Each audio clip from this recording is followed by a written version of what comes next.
window. I can make the tram go faster if we want to stop. Scratch that, Billick. Make sure nothing breaks. Alto, make us go really, really chugging fast. Cool. So Alto, I'm imagining you can just do that based on what you've already patched in. I have an ability called Hand on the Throttle. Since this is a vehicle, once per round I can increase or decrease the speed by 1 to a minimum of 0 or to a maximum that's a of cool the vehicle's rogue. top speed. Damn. All right. Very good. That's really cool. You Colors. floor it, which in this case means you move a lever slightly further forward. I do it gradually, or this thing will just fall apart. That is also true. Okay, so thanks to you, we know the Fargo Deep Mine is infested with kobolds. Now we need a scout to investigate Ryan, the more distant Jasper melee Lode for your shrewd. Great. Melee What's will be the difficulty you want 2. Melee difficulty is always 2, unless there's something You need something. dramatic happening that would change. Wait, it. how much wrist for the did I have? shooters, I'm gonna say, given the length of weapon you're using, Laura, are you using your rifle or your pistol? I Pistol. don't think this Okay. Laura, wristed add-on works as intended. It only says I have 75%. There are story points. There is story point. There is a story point. Okay. Sorry, I thought I was just doing the speed increase. What am I rolling? Sorry, a ranged light. Ranged light. Got it. Ooh. I have to use that story point. There we go. Bam, story point. Bam. Are you using that to reroll or to up your odds in the first? Sorry, that's to up one of my greens to Because yellow. they don't allow rerolls. Yeah, no. I was just like looking at like, ugh. I got 2 advantages and 1 failure. Okay, cool. Net one attack. advantage. Okay, just One advantage. I'm just gonna check what kind of hell 3 practice success system and they're 1 using. Okay. So as the party begins to fend off the swooping assault of the Aeontos, you're both Alto and Lyric. You're both trying to fire, but admittedly, like Lyric, you've had to shoot from some pretty bad situations before, but this is much different. Like, it's if we're thinking about like just like that horrible, and like as somebody who's scared of heights, like this is my fucking hell. But like a suspension structure swinging Genesis and system. trying to, like, line up shots with a pistol at things in the air, like none of Genesis these are custom dice, which features symbols for success failure. What? Yeah, well, also driving. Like you're very much doing a full like it's a whole routine. So more and more of them are getting in, and Valentine, you're attacking these things like with all the gusto of an agent of the Imperium.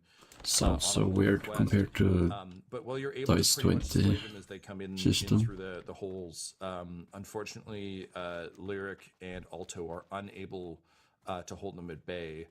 And although you're killing them about as fast as they can break in, each time one punches in, the vehicle gets a bit more damaged. And finally, as you tear one aside with your chainsword, to see Doc Cleaver literally just like with syringes in her fist, just fucking punching the side of one of these things to death, you see her look up and just go, fuck me, as 2 of them come in from either side and rend the tram in 2. And with that, you begin your long descent into the valleys. The cables snap, and the tram car begins to swing low, low, low into the deadly jungle beneath you.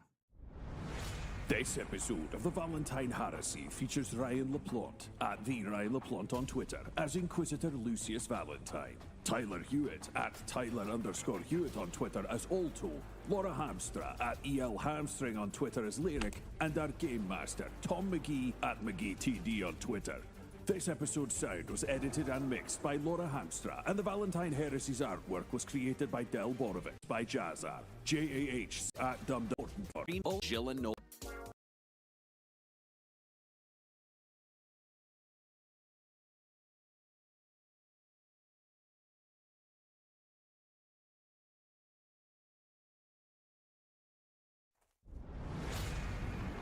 Welcome back to the grim darkness of the 41st millennium. I am Inquisitor Caveat Ventus, keeper of the Inquisition's Black Library, and this is my report on the Valentine Heresy, an actual play podcast set in the Genesis adaptation of Warhammer 40,000's Dark Heresy RPG. This report features Game Master Tom McGee, Ryan LaPlante as Inquisitor Lucius Valentine, Laura Elizabeth as Lyric, and Tyler Hewitt as Alto. My report shows that the Inquisitorial band were ambushed by a pack of Yontos. Valentine continued to establish his skill with the chainsword, while Alto kept the tram going, and Lyric struggled to bring her auto pistol to bear. Can the band survive as the tram crashes down into the jungle? Find out in this episode of the Valentine Heresy.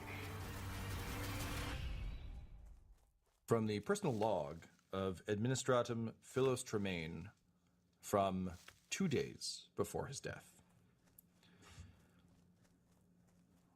Well, it would seem my dream is coming to an end. They have dispatched our bites to come here and try and shut down my park, my beautiful park.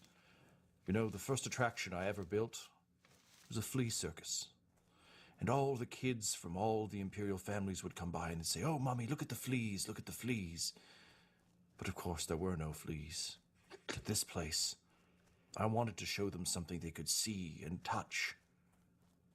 But, I admit it, I recognize some of the mistakes that have brought the wrath of the Imperium down upon me, of course.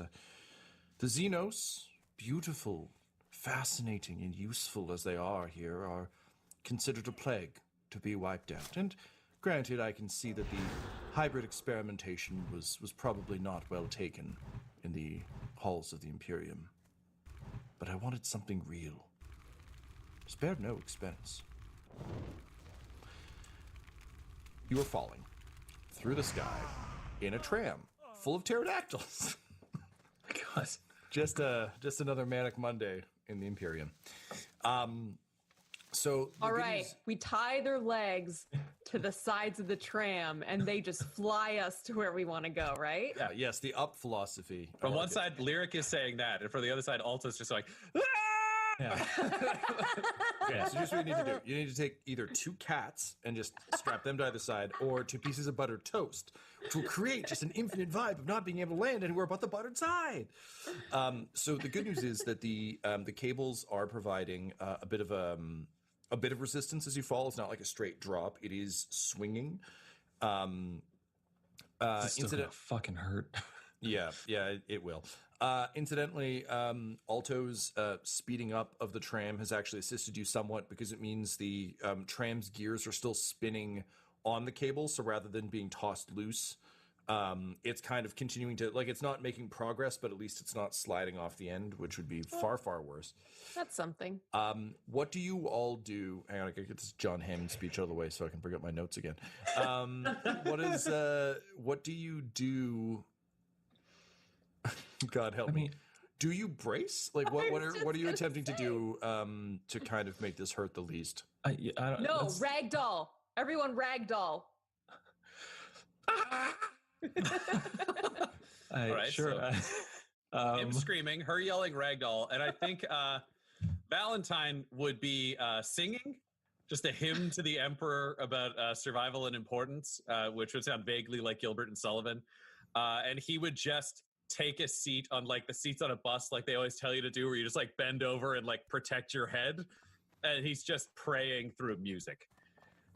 His refractor field is still active. Like, he's done everything he can, and now it's up to the Emperor. So he's ducking and covering. Yeah, if I can jump, like, to Alto and basically, like, kind of tackle him to try to, like, protect him. Yeah, he's no longer up on, like, Billick got knocked over as this all fell. It's not like he's still riding around, although that would be very funny. As funny as it is for me to just be yelling ragdoll, I would actually go for Alto to try to, like, protect him somehow. I don't know. Okay, so what I need from you then, please, Alto, I'm going to say I don't need this from you because I think Lyric has decided to take the hit for you. Greetings. Please go ahead and roll a survival check. Oh, fuck. which is again like okay, I'm just gonna go kill survival's like creatures. But this is one of those instances where I just truly feel like no amount of athletic ability is going to save you from this. It's more really not coordination. Okay, well, thinking about it. No, because if it was just you, yes, but you are currently holding Alto, trying to protect him, so you can't exactly. I let go of all. No, I just. I mean, hey. All right. No, I'm just kidding. I wouldn't do that. Requires herbalism 100. Cunning feels like the instant reaction version of intelligence. So yeah, How much do you have actually? Plus, it's like finding the right place to hide and like strap yourself in and do all those things rather than just being like, I'll just. It was horrible. Yeah. Verna woke me when she heard a ruckus in the fields. What if the fields were full of hooligans. We left in a rush, and I forgot to pack my pocket watch. Verna's PA gave me that. Poor old. I never. Cool. So go ahead and roll me those, please. Difficulty of 5. Oh no! Come on. Yes, but don't worry. You have all those story points that you didn't already use up. Wait a minute, you did use them all up. They're all mine. I could make them red, but I'm not because I'm a nice guy. And he can complicate the result without needing to mess with the dice. Wait, I'm just making sure there's. This is why we all agree when you suggest what skills to use. Yeah. If someone asks you if you're a god, you say yes. You're an inquisitor, you say, kind of. Well, I represent. Yeah. Look, it's complicated. It's a Holy Spirit thing. Yeah. I speak with his authority, which makes it kind of complicated, but the ecclesiarchy really hate it when I say I'm him. Oh, so my chair I'm not isn't you, nearly cause as I good. am me. Please don't let me die, my lord. Which I would fully believe as a medieval hymn. Yeah. I think he learned some in the Scala Progenium, and other ones he just started writing himself. Like he'll riff a hymn because he would have believed, because everybody in Scala Progenium are raised by like abbots and like pretty religious figures on top of like combat versions of them. So I feel like somebody probably threw out something that I was told as like a young Catholic, which was that like every time you sing, that's a way of celebrating the God Emperor, or in my case, I guess Jesus. But like that, I think would be his thing. So like even just singing a prayer makes it more holy somehow in his mind. Do you think coming up with these hymns was something you and Eugene did? Oh, 110% yes. Okay, right. I bet Eugene started it and it felt mildly blasphemous originally in that way that it would feel like cheating. And then they probably thought they were going to get in trouble, and they, like the one cool abbot, like gave him a thumbs up about it. And was like, yeah, sing the prayers. If it makes it more fun, that's cool. Like there's always one. He's like the cool youth pastor who goes to the kegger who's like, well, hey, no, I'm just gonna have one because I gotta drive. But sits backwards in the chair. Yeah, who's always got your back. Come on, kids, and riff with me about the God Emperor. Do you know what? I agree, but the youth pastor in this case, let's say, was a member of the Adeptus Sororitas. So it was just a battle sister who was like, every song's a good song. Just like coming in. She would have been cool to all the recruits. Okay, I like that. So maybe she wasn't like a regular like figure. She was kind of like that like cool badass who just came through every so often. Yeah, she came through to talk about our warp virginity. I mean, this is mostly just fun flavor at this point. But I feel like it's the kind of thing that like Eugene overheard her doing and was like, "Holy shit, you can do this!" And then she later got wind and was like, "Hello, okay, Carlos." You may have heard me singing earlier. This is OctoWow, you know what that's about. which is currently using 1.18. And once the devs feel they have everything up and running at almost the same state as it was in TurtleWow, they will start doing their own version of TurtleWow. On the ground, we had, but they will try to stay true to the TurtleWow views, I guess. Yep. Unfortunately, because and they just wait. Let me just pause the podcast. Like padded parkas or something, you might actually have a bit more. I need to get myself a stream deck so I can use the buttons instead of Well, before TurtleWow went down, they made like this program you could start or run simultaneously when logging into the Turtle server. So you can like sniff, or whatever they call it, get information about loot tables and everything about the game, so they can. So apparently they have a lot of information. So they're just trying to implement everything, but their main focus right now is getting all the classes back in working order or something. And the dungeons. Oh, when I think, I'm too low for dungeon. Oh, I'm not Frostmane Hollow. But yeah, those are Horde territories. I'm not gonna go there at the moment. So yeah, it seems a lot of the devs are really interested and they're working all the time. And the main difference is all the devs have no contact with the community and they're like anonymous also to each other. Because they are trying to like stay secret, so Blizzard can't touch them in any way.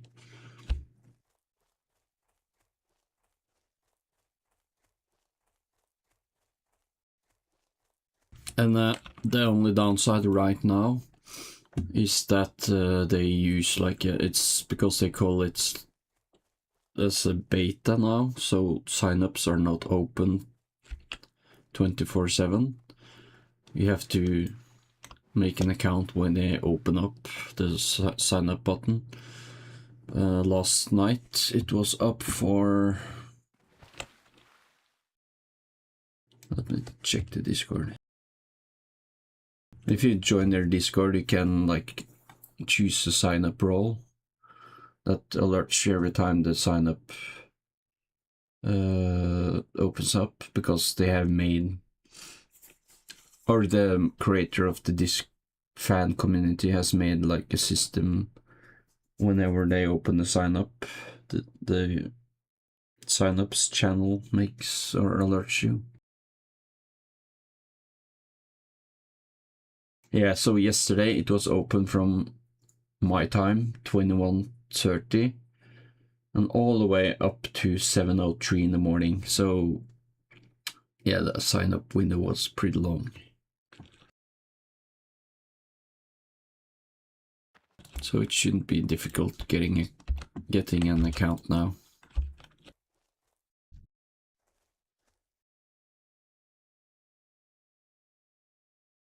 Impact help, but unfortunately those were tech garments. Plus yours has been shredded from claws. Yeah, fair. Okay, are we rolling? Is this rolling? Let's roll. Tyler, you and I can just... Whoa! Sorry. Don't have to roll dice. Laura, what did you roll? 3 successes, 4 threats. Pretty good. Cool. All things considered. It was weird roll. Yeah. How about you, Valentine?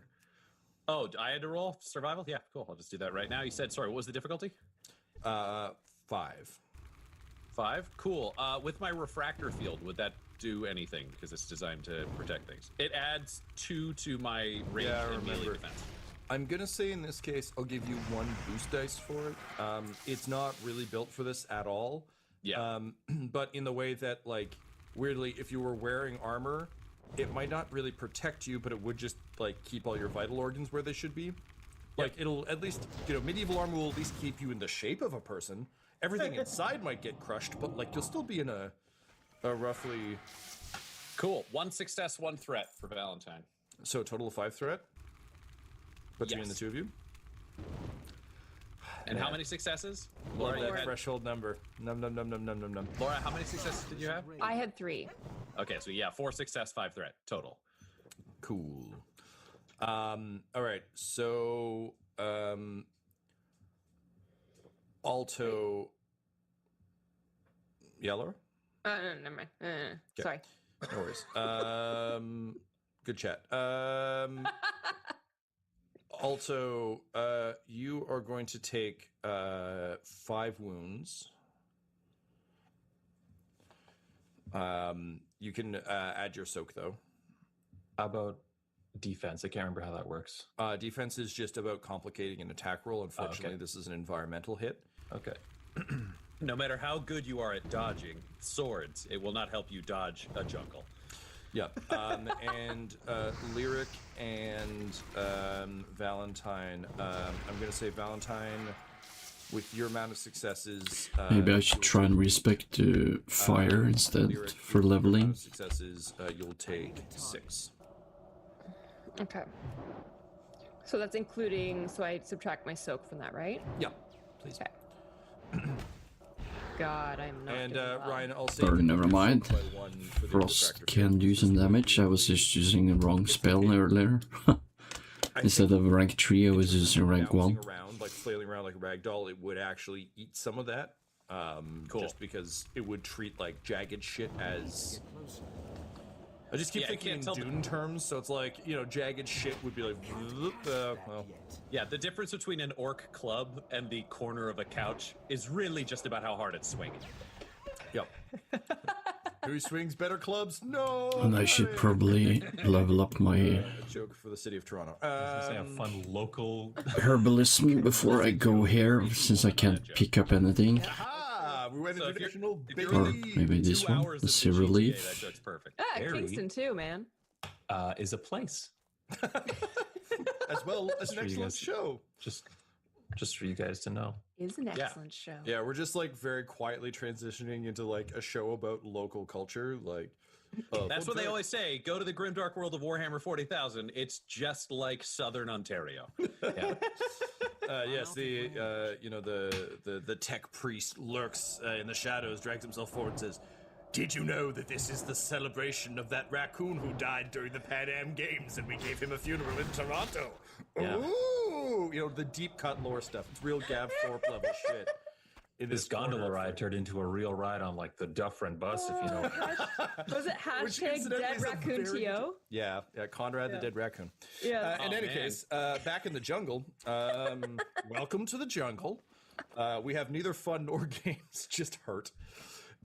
So there is kind of a tremendous crash as the trolley kind of like smashes through a bunch of trees, ricochets off them, and then finally kind of screeches to a halt. If I remember correctly, there was a mission somewhere that you needed to give someone a copper tube. So I will keep it. The fact of kind of like sudden silence is almost equally unnerving. Yeah, looking around. Are the beasts dead? So the two that crashed into the trolley are absolutely dead. Good. Again, these creatures aren't like that hardy, particularly when they're dragged out of the sky. Looking around, trying to figure out the best way to do this, because I'm not going to roll for all of the people. Maybe I'll just roll 1 dice for each of them, and we'll determine based on that. So let's see what happened to your team.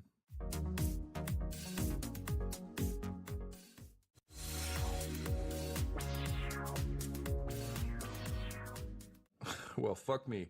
All right, so Falok's Deathblower wrapped himself in the first murdered and eviscerated Eontos.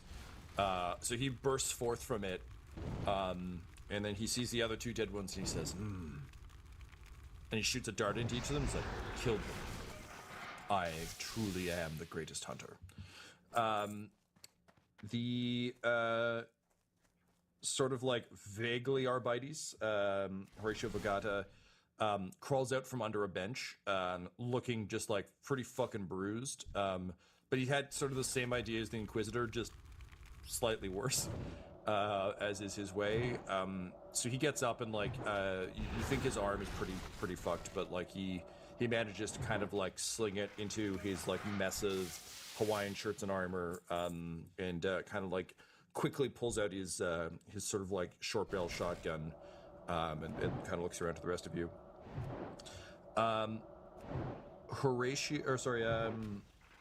Heinrich is clearly dazed.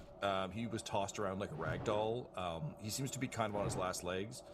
And Lyric, as you kind of approach him, he just looks up and like basically low fives you, which is really strange until you look down and you see how much blood is on your hands. No. And he just points and he says, "I told you, I saw blood on your hands." Then he shrugs and says, "Admittedly, Heinrich thought it was more of a murder blood. This is somehow worse." And then he just coughs up a bunch of blood and passes out. Shit. Where's Dr. Cleaver? The doctor, her leg has been destroyed in the crash. So she's in the process of basically just like hacking off the bottom part of her metallic leg. And it's clearly like a quite emotional moment for her, but given that she tends to express most of her emotion in rage, it really is just like, get this fucking garbage off of me so I can get back to work. Billick, unfortunately, went through the window and he's gone. That decision's been made for us. Bye, Billick. So I was gonna take him with us. I was gonna say, you should update your dossier, Laura, to new detail. Fell screaming from the sky, ... possibly not as useful. Yeah. All right, Lyric, can you bring Heinrich over to the doctor, please? And then Valentine will go over and he'll use his chainsword to just like help get through that metal leg to free the doctor up to look after Heinrich. Okay, great. So with the two of you, it's easy enough. I mean, admittedly, again, it's destroyed, so it's really just a matter of like cutting away garbage. Yeah. And she kind of just nods to you, Valentine, and says, you know, they always say doctors make the worst patients, but thank you. I fucking hate this. And then she just crawls over to Heinrich and starts tending to him. You can see from the look of concern on her face that there's squishy parts where there were not squishy parts before. So though he is alive, he is not in good shape.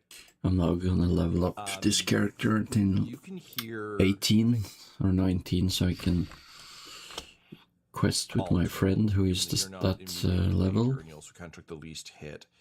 Also, given kind of how badly your stealth attempt went earlier on this planet, you can actually hear the sounds of wildlife in that classic kind of jungle buzz. Granted, it is again like cold and snowy down here, so it's doesn't have that sort of. I should get myself a wand. It's not the same kind of cacophony you would hear in like really dense jungle, but there is enough that you can hear sort of a lot of things. Can you please roll me a cool check? This is presence and the cool score. Okay. At what difficulty? Or just straight cool? Difficulty 3, please. Okay. And you know what? Have you rolled yet? I have. Okay, never mind then. Okay. I was gonna give you guys a story point, but no, they're mine. Sorry, I will wait next time. No, it's all good. You're doing the right thing. That's one threat is the net. Okay. You just yell, "Who is it?" Just still screaming. Yeah. I think you see all this, but then also you see Lyric like stalking over to Phalec's Deathblower, and I think you see how injured she is. Laura, how much of that damage did you actually end up taking? 4 of that. 4. So I'm at 9. Okay, damage, so like she's still because I was up. at 5 to start. Yeah. But I think it is like since you've had the revelation that Lyric is killable, things have changed kind of drastically for you, and the fact that she's already in this rough shape again. How do you think he feels about her sheltering him in the crash? That's pretty standard protocol, I think. He always feels guilty about it, though. That's why when she's out bounty hunting, he's at home a lot of the time and stuff like that. Yeah. Okay. So yeah, it's a familiar position to be in, but it still feels like just as crummy to be like, this is my fault again. Totally fair. Okay, cool. Valentine, what do you think you're doing? You've helped the doctor sort of amputate her cybernetic leg. I think he'd be taking out his auspex to see if he could find anything in the local area, and can he figure out where the spaceport is from here? Yeah, so you sort of meet back up with Vagata, who's basically on Overwatch at this point, just kind of with his shotgun, kind of just tracking. There's nothing to track, but like doing the like sweeping the jungle kind of piece. You do note that he does look like he has very few shells. This is clearly a legacy weapon that has been very carefully kept and very carefully meted out. So he only seems to have 4 shells, including whatever's in the chamber of the shotgun right now. But yeah, you approach him, and he kind of like looking around. He's like, the spaceport, it's that way, and he points. He just says, I made sure to track where it was going to be when we crashed Lord Inquisitor. I wanted to make sure that we were still able to serve the Emperor if we survived. You have impressed me a great deal with this, Horatio. I believe you're a true servant of His Imperial Majesty, and it is a pleasure to stand alongside you. I mean, what a great day. Look at this. The clouds are skyey, we were attacked by monsters, and we almost died and lost our mechanic. I mean, what a great challenge he's laid out for us. I mean, the gifts just don't stop giving to the Emperor! All right, so how long will it take us to get to the spaceport, and do you think people could do it either with a stretcher or with only one leg? It will likely take a couple hours on foot. The odds of... yeah, a stretcher would be fine, as long as enough people are carrying it. It does look like, particularly with kind of how well people like Deathblower and Lyric came through, you've got kind of the hardier people to be able to carry Heinrich. Everyone else looks like they'll likely be able to walk. The doctor will need someone to kind of like help her, but you know, her, given that she still has one leg, and that it wasn't an organic leg that was destroyed, it's not like she took a tremendous amount of wounds. It's just a tremendous like emotional blow and inconvenience to her, sort of creating a disability that she'd previously overcome with her tech. But no, it's entirely manageable. That said, you do get a ping on your auspice. All right, what am I seeing? That would get his immediate attention, and he would abandon all other strategic thoughts to figure out what the fuck's happening. Okay, so you make your way a little ways away from the tram, not very far, like not enough that it's like a stupid, like that's a scary noise, I'll go investigate. And Horatio is still kind of like limping along behind you with the shotgun up, and weirdly. Kind of like half grown into a tree, a fairly small tree, but half grown into a tree. You actually find a very primitive, very damaged, early auspice. Interesting. Can I pull it out? No, it looks like the tree has kind of grown around it. But Horatio comes up beside you and sort of says,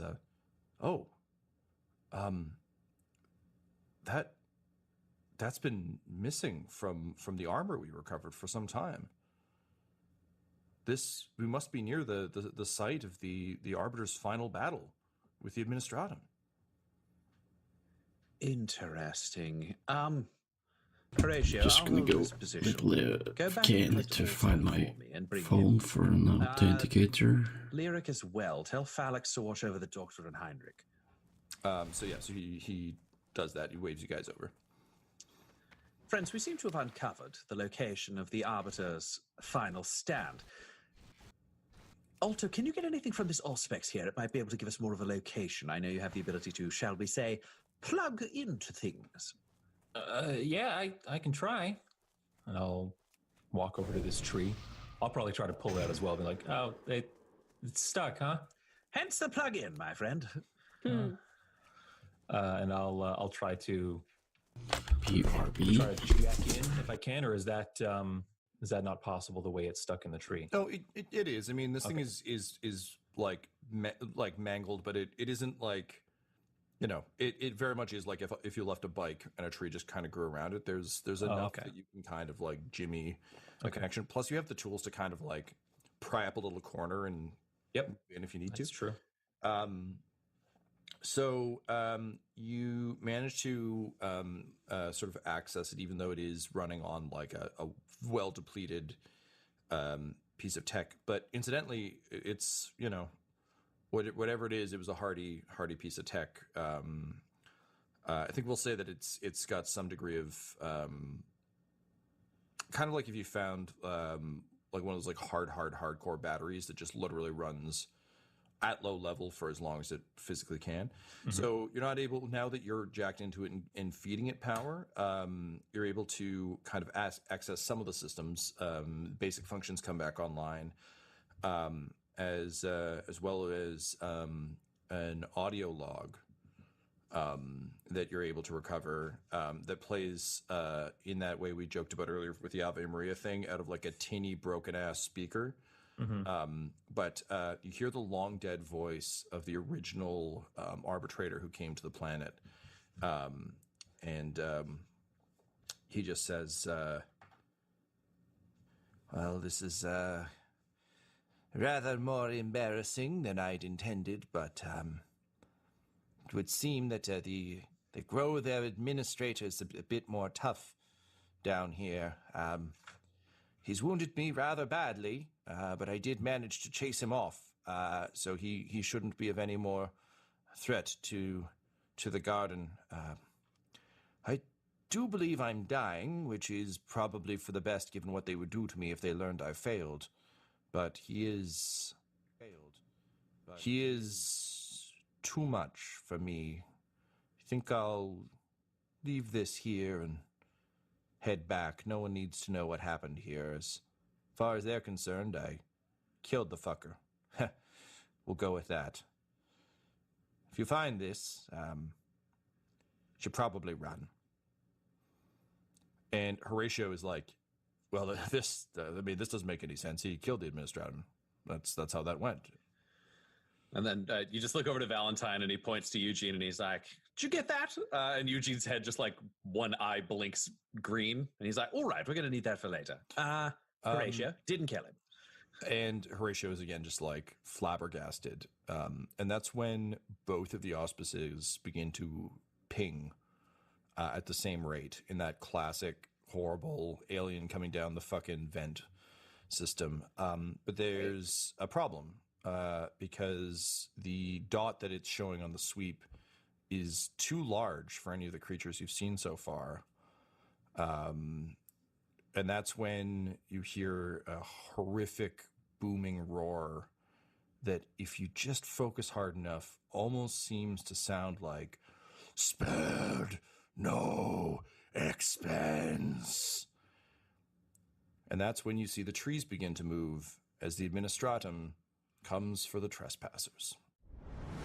This episode of the Valentine Heresy features Ryan LaPlante at the Ryan LaPlante on Twitter as Inquisitor Lucius Valentine, Tyler Hewitt at Tyler_Hewitt on Twitter as Alto, Laura Hamstra at EL Hamstring on Twitter as Lyric, and our Game Master, Tom McGee at McGeeTD on Twitter. This episode's sound was edited and mixed by Laura Hamstra, and the Valentine Heresy's artwork was created by Del Borovic at delborovic.com, DELBOROVIC. Our theme song is The Hordes by Megan McDuffie, and our ads use the tracks No Control and Chiefs by Jazzar, JAHZZAR, available at freemusicarchive.org. When it comes to Dum Dums and Dice, you can visit our website at dumdumdice.com. Our Twitter and Instagram are at dumdumdice, and on Facebook at facebook.com/dumdumdice. We have merchandise available at redbubble.com/people/dumdumdice. And most importantly, you can join our Patreon at patreon.com/dumdumdice. That's DUMBDICE. Ave Imperator, and death to all the heretics. Dum Dums and Dice has to give a special thank you to the supreme beings of our Patreon at this time: Christian Menicola, Long, the Half-Blind Prophet, James Cuellar, DM Rob, Christopher Little, Olin Anderson, Sue 1, Devin Boyce, George Dolby, One True Artistry, Orion Birchfield, Anthony Griffin, and Jill and Noel LaPlante. If you want your name to be added to this list, you can join our Patreon too at patreon.com/dumdumdice. Thanks to them, and a little bit of thanks to you.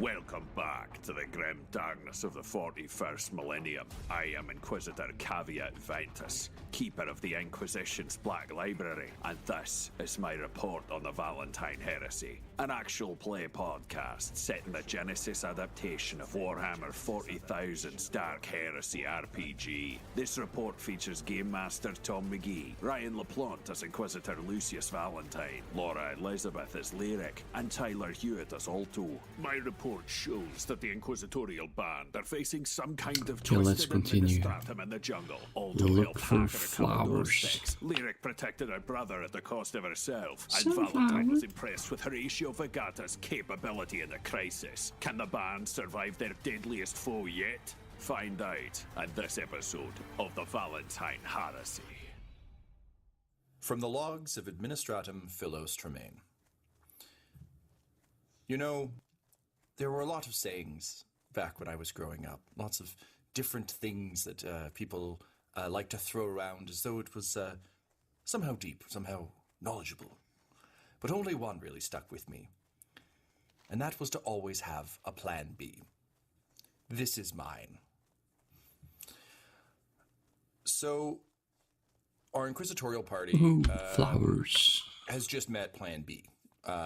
Which is coming tearing through the trees, casting snow and debris in either direction away from it. You are alarmed to see that the form sort of crashing towards you seems to be an odd amalgamation of the creatures you've met on this planet so far. It's running sort of centaur style on a long body with massive, clearly roided up legs of the sort of green tigers that attacked you earlier. You can see just sort of the jagged edges of Iantos' wings folded behind it. And it would seem that there's some other flora and fauna you just never encountered here that have been woven in as well. But amidst them, you can still kind of, if you just squint hard enough, make out a I'm gonna take my time finding all the flowers so I can reach level 100. Where a neck would have been at some point, with massive arms. And I can continue on to Westfall. And a variety of mechanical things kind of jutting out of it at odd angles. But the thing that stands out the most to you is that it's screaming and charging at you. So go ahead and roll me a initiative check, please. We'll be doing this off of cool because and I'm not gonna go to the air show because so this is just how fast you the react airplanes I want to see is like almost at the end. Presence. And 2 successes and 1 I'm gonna have another birthday party here today, so while Ryan's doing that, I'm remembering how to roll dice.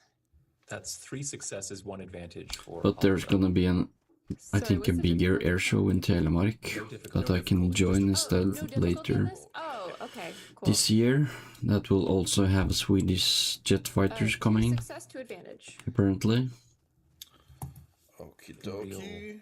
Birkin vibes off of how you've described this guy's face. Like It's only about 1.5 hour drive from here. You know, we share a pool of references. Yeah. Okay. Oh, man. We're so lucky to get such a comprehensive tour of all the flora and fauna we missed in one big, terrifying package. This was designed to end the tour for anyone who got confused or distracted. In summary, gift shops! It's like if you got off Space Mountain and they just ate you. Great. Okay, so Alto, top of the round is you. You see Administratum Tremaine come bursting, kind of barreling down towards you, and your mind. That's really nice. When you Since the server is not filled to the brim. And you were pounced in the first place. You can actually loot stuff without having to kind of fight for it. I think all the training that's been hammered into him, and I say training with air quotes because it's not like he's a trained fighter the way that Lyric is, but I think all the training that he was given and that was hammered into him by Lyric and Kel was like to run. So I think it immediately kicks in, and he runs, he like counts to 3 and like out loud is like 1, 2, 3 button hook, and he just like 180 raises weapon, fires shots, and is ready to like run again. Like okay. Anytime he feels threatened, he's been kind of trained like, you need to get out of there. You're not the tough one, your big sister is. Gotcha. Okay, so we're going to say then that you book it back just in terms of range bands. If you'll recall, Genesis doesn't work in hard-to-find distances. It works in range bands. So you'll fall back to the crash site where the doctor is treating Heinrich as best she can. Phallox Deathblower is back there. And what? Just 40%? It feels so damn slow. Must be the animation, and that's yeah. If you'd like. So that will be, I believe, firearms and. Oh man, it's been ranged a while. Heavy for me because I'm using my laser carbine. Oh, great. Okay, so ranged heavy, and I believe the skill associated with that is. Look at that! Look at all the flowers just waiting to be picked up. Still figuring out what the optimal arrangement of all these digital books is. And should we figure out story points since it's the first roll of the session? It's been a while. Thanks, Tyler. No problem. So let me just roll my handy dice here and see what comes up. Oh, you lucky some bitches. That is 5 to you, 1 to me. Oh, excellent. Awesome. Don't worry, we'll level that out real quick. Yeah, I'm going to use one right now, actually. Brace! I don't have training in heavy ranged, so it's all green, so I'm going to take one of those story points to make 1 yellow, 3 greens. Cool, man. That totally makes sense. So you got 1 yellow, 3 greens, and then in terms of difficulty, I'm going to say you're at long range, so that's 3 purple. However, one of the Administratum's abilities turns one of those into a red immediately. Oh. What a dick. I'm also going to need all 3 of you to please roll me a fear check. But Tyler will do that retroactively for you because you're already in the middle of putting your dice in. Yeah, I'm already building a pool here. Yeah. I'm going to, believe it or not, add a purple to the difficulty pool to activate my auto fire on my weapon. Okay, so sounds good. Because you're auto firing, it makes it more challenging to make the shot. So 1 more purple die is added, but it gives me the chance to hit more than once as long as I have advantage to spend on it. Great. And then Tyler, because you were running away, I'm going to go ahead and say that you, if you can add please 1 black. Mm-hmm. So a setback. And then I think that's it from me. You're running away, but then you stop to turn and shoot. It's scary, but we'll deal with that in a second.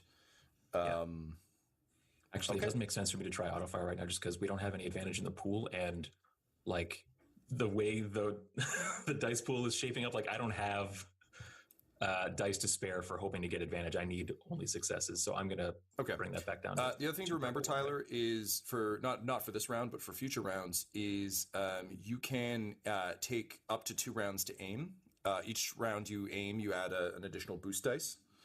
So it is a full maneuver, so we'll take your full action. But if you're like, I really want to nail this auto fire, particularly given that boost dice only really give you advantage, that might be worth it for like cool. Also, I think it would be safe to assume that this is a tactic Lyric would be aware of. So feeding him advantage spending your advantage to feed him boost dice is also a wise call. Cool. Great. Okay. Yeah. So that's it for me, Tyler. So you can go ahead and roll them bones. Yep. Oh no. 1 advantage, 1 failure, 1 despair. 1 despair. Ooh, buddy. Oh shit. Okay. Fuck.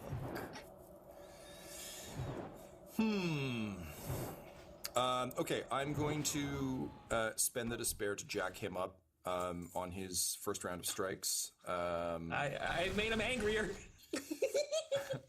So you do have 1 point of advantage that you can spend. I don't think I can spend it on anything. I'd like to pay it forward. Yeah, I was going to say that would be my recommendation as well. You could also recover a strain if you felt so inclined. I don't have any strain yet. I'm sure that'll change too. Well, hello, Mr. Fancy Pants. And you only had the 1, right? 1 advantage. Yep. Well, shit. Okay. That would make sense. So you start spraying it with fire. We'll describe exactly what happens when we get to the boost dice, I think. Yes. But you're looking for a fear check from all of us? Yeah. So we're going to roll our, I believe, first collective fear check of the game. Yeah. It is a hard check, so that's 3 purple. I'm going to pull up the proper stats for you. This is what I was trying to get while narrating, which is never a great way to do things, but fuck it, we're doing it live. The rules. Is this against discipline, I would imagine? We're gonna find out, good sir. Oh, I had fear in brackets beside cool. We've played it either way, so we're just gonna let Tom confirm. Oh, yeah, gotcha. Sorry, guys. I wrote down a lot of this, but clearly, as usual, with this game, not the actual thing I wanted. Okay, fears. And with the Genesis Index, it's never been easier to find what you're looking for. Yeah, well, the fucked up thing is I'm now literally using a search engine, and it's still not pulling it for me. So, one moment, because I pulled... Tyler, what do you fear? This guy, mainly right now. It's not a bad way of doing it. This giant... Ryan? Tremaniac heights. Ooh, so I'm fine with this. All right. Okay, great. Go ahead and use which ones? Sorry, did you guys throw out? I heard discipline presence and cool. Discipline and cool. Yeah, great. Let's do those then for now, and we'll alrighty sort it out later, I suppose. Good news is you can also spend advantage and all that good stuff in this. So we'll say that boost dice that Tyler just generated isn't available for this because this is technically happening before. I got to roll for Horatio. The Inquisitor has 2 successes on his fear check. Oh! 1 advantage, 4 failures. Ooh. Holy shit. Did I roll right? 4 failures. Did I yes, roll it's right? possible to roll that. Yes, it is. Yeah. Also, none of us you can definitely roll that. None of us can tell you because we can't see it. Yeah. But I believe you. Okay, so Laura, can you give it to me one more time, please? 1 advantage, 4 failures. Fuck, I'm just... Maybe I can... Figure out my character sheet. Maybe I can help you here. I have 1 success, 1 advantage, and 1 triumph. Yep, okay. Nice. Maybe? And Ryan, what did you get? 2 successes for the Inquisitor. Okie dokie. So... Tyler. I'm just messing around with them. That the developers removed it or nerfed the tents quite heavily. You can spend your triumph on an ability called Stand With Me. Any allied characters forced to make the check from the same source can add 1 to their check. You can pay for self-preservation, gain +1 defense until the end of the character's next turn. You can recover from mental trauma. You don't have any of that yet. Yeah, those are your general options. If you want to pull the blue, I would say Laura can roll that and then just add it to whatever else she got. Against 4 failures, maybe just to mitigate it. Likely will not help her. No. 4 to 3 will not mean she passes. Yeah. That's the blue die is the stand with me trait. Did I stand with me adds 1 success, so she'd go from 4 failures to 3. No. I will just go downstairs. I need to make some breakfast. I can... +1 defense to the end of your next turn.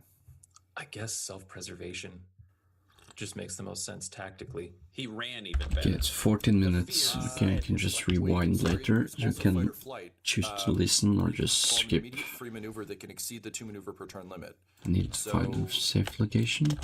If you wanted to run anywhere else, here. You could take an extra move. I'll don't run know that benefits you, but you could cover. So I'm not. So in the yeah, open BRB. Okay. I'll go to tree cover. Okay, I like that. Great, very good. So that's that. And then let me see what else we got. Okay, Laura. Yo.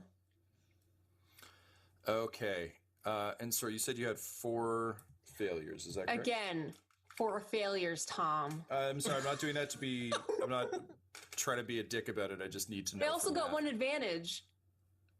That means something. 1 advantage, Laura. It means something. It does. No, it is. It is absolutely not nothing. I'm just trying to advocate for my character. I understand it. I appreciate that, and I appreciate you. Thanks.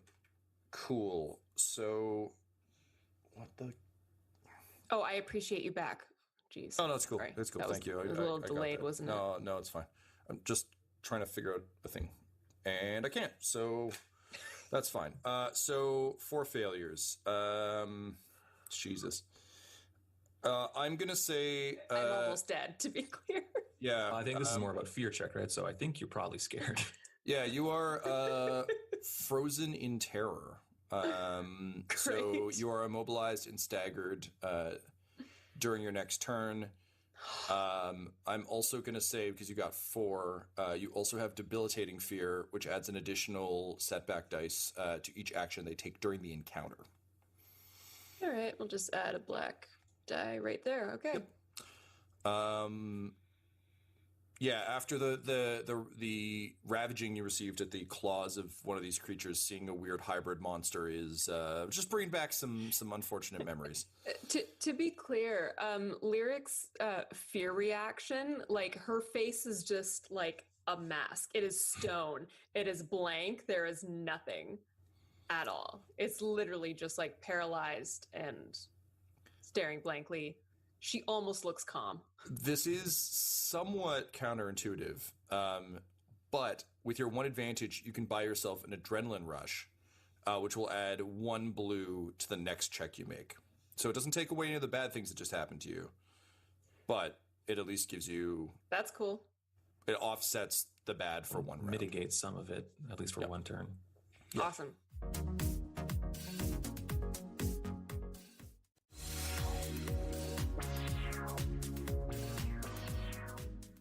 Dope. Take it.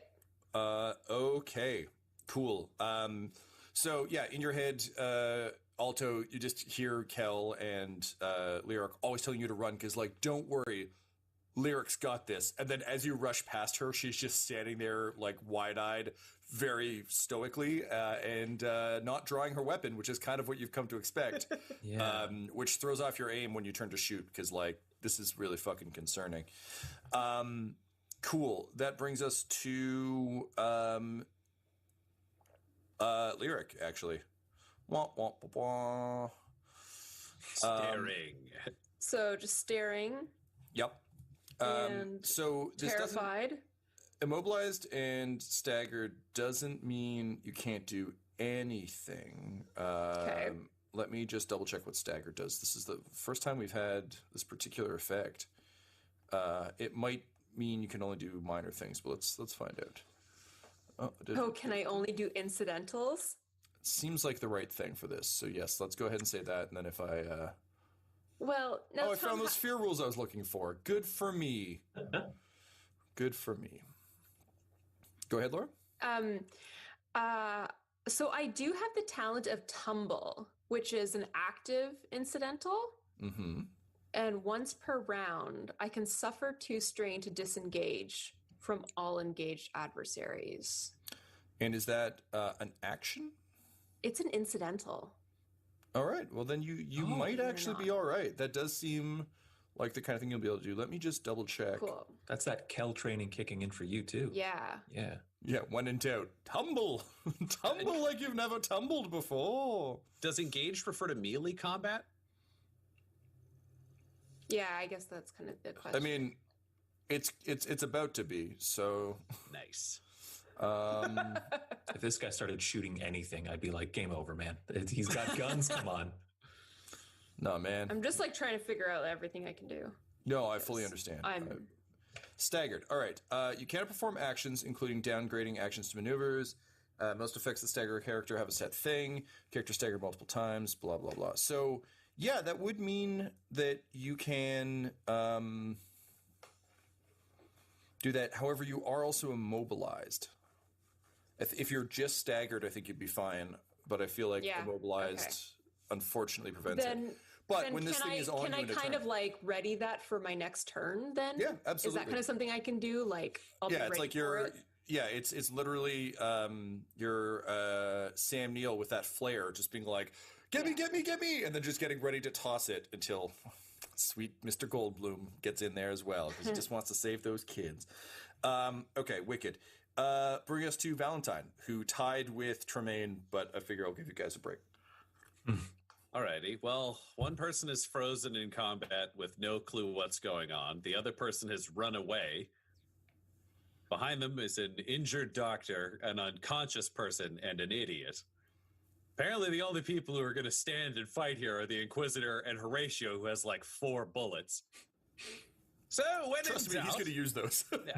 when in doubt, do what the Emperor always does. Charge! And he just like activates his refractor field and fires up his chainsword. And he'll just yell back like, aim for the face! and charge in and try to chainsword Tremaine up close. All right, great. Nice. So it's a melee attack, so it'll be 2 purple, but again, because of the effect of this guy, 1 purple, 1 red. I'm going to spend a story point to make those both red, given that it's your first charge, Adam. I feel like he's rushing at you as well, so there's a bit of heft there. He has defensive 2. You can see that he's clearly injected a variety of Xenos sort of genes and hormones into himself, and as a result, he's as the chainsword scrapes across his skin, it's kind of like a Killer Croc situation, just pretty hearty and hale.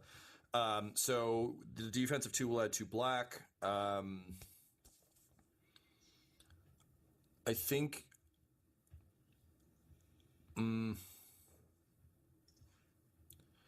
I'll give you 1 blue. I think from knowing that you have a chance to inspire a faithful of the Emperor who isn't quite there yet. But this could potentially have quite an effect on Horatio. Not necessarily in the greater scheme of things, but like in the use those 4 bullets wisely piece. I think that's a safe bet. That's it on my end. Cool. And I'll use a story point so that I can boost. So we're at 4 and 2. Favor of you. Alrighty. Let's see what happens as the Inquisitor in slow motion charges forward inside a winking refractor field. It's a very Zack Snyder moment of 2 massive things leaping at each other in like 2D side scroller panel. Just whoa. Yeah, a small man and a large monster. Yeah, like Leonidas jumping at Zack Snyder's ego. With a net result of 1 advantage. Okay, all right. Well, it's not a failure. He'll play that forward to, I think, Horatio, because if Horatio can get a shot off, then he'll just be trying to hold it there and keep it like above and directly out of line from right in front of him for people shooting. Cool. That makes sense. You run up, you swing your chainsword mightily, and it hits the carapace armor of the Administratum. You feel the teeth of the sword just clack off the scales, and it's you've never fought Nids, right? No, trained for them theoretically, but not so engaged. It's what you'd imagined that might be like. In that I don't think you fought much carapace armor in your time, aside from training servitors and all that fun shit. All right, everyone, aim for the joints! He yells while it's like he's screaming and attacking. It's like he's kind of unfazed in a disturbing way.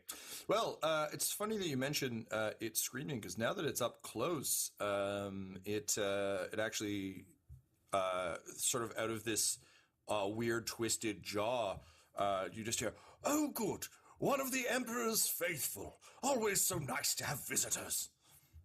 Tell me, did you enjoy my park? I used to have a smaller one full of fleas." Well, I'll be honest, there were certain creatures who had a great... Like, it's just like swiping claws around. 100%. I'll be honest, I met some of the creatures, rather impressed. Others seemed like they weren't really there. I'm surprised you made these choices design-wise, I'll say. Yeah, it's just like the claws are like smashing the ground around you as you duck and dodge. Great. One moment as I pull up Horatio's stats here. That was beautiful, Ryan. I loved your sword work. Yeah, thank you. Very good. All right, so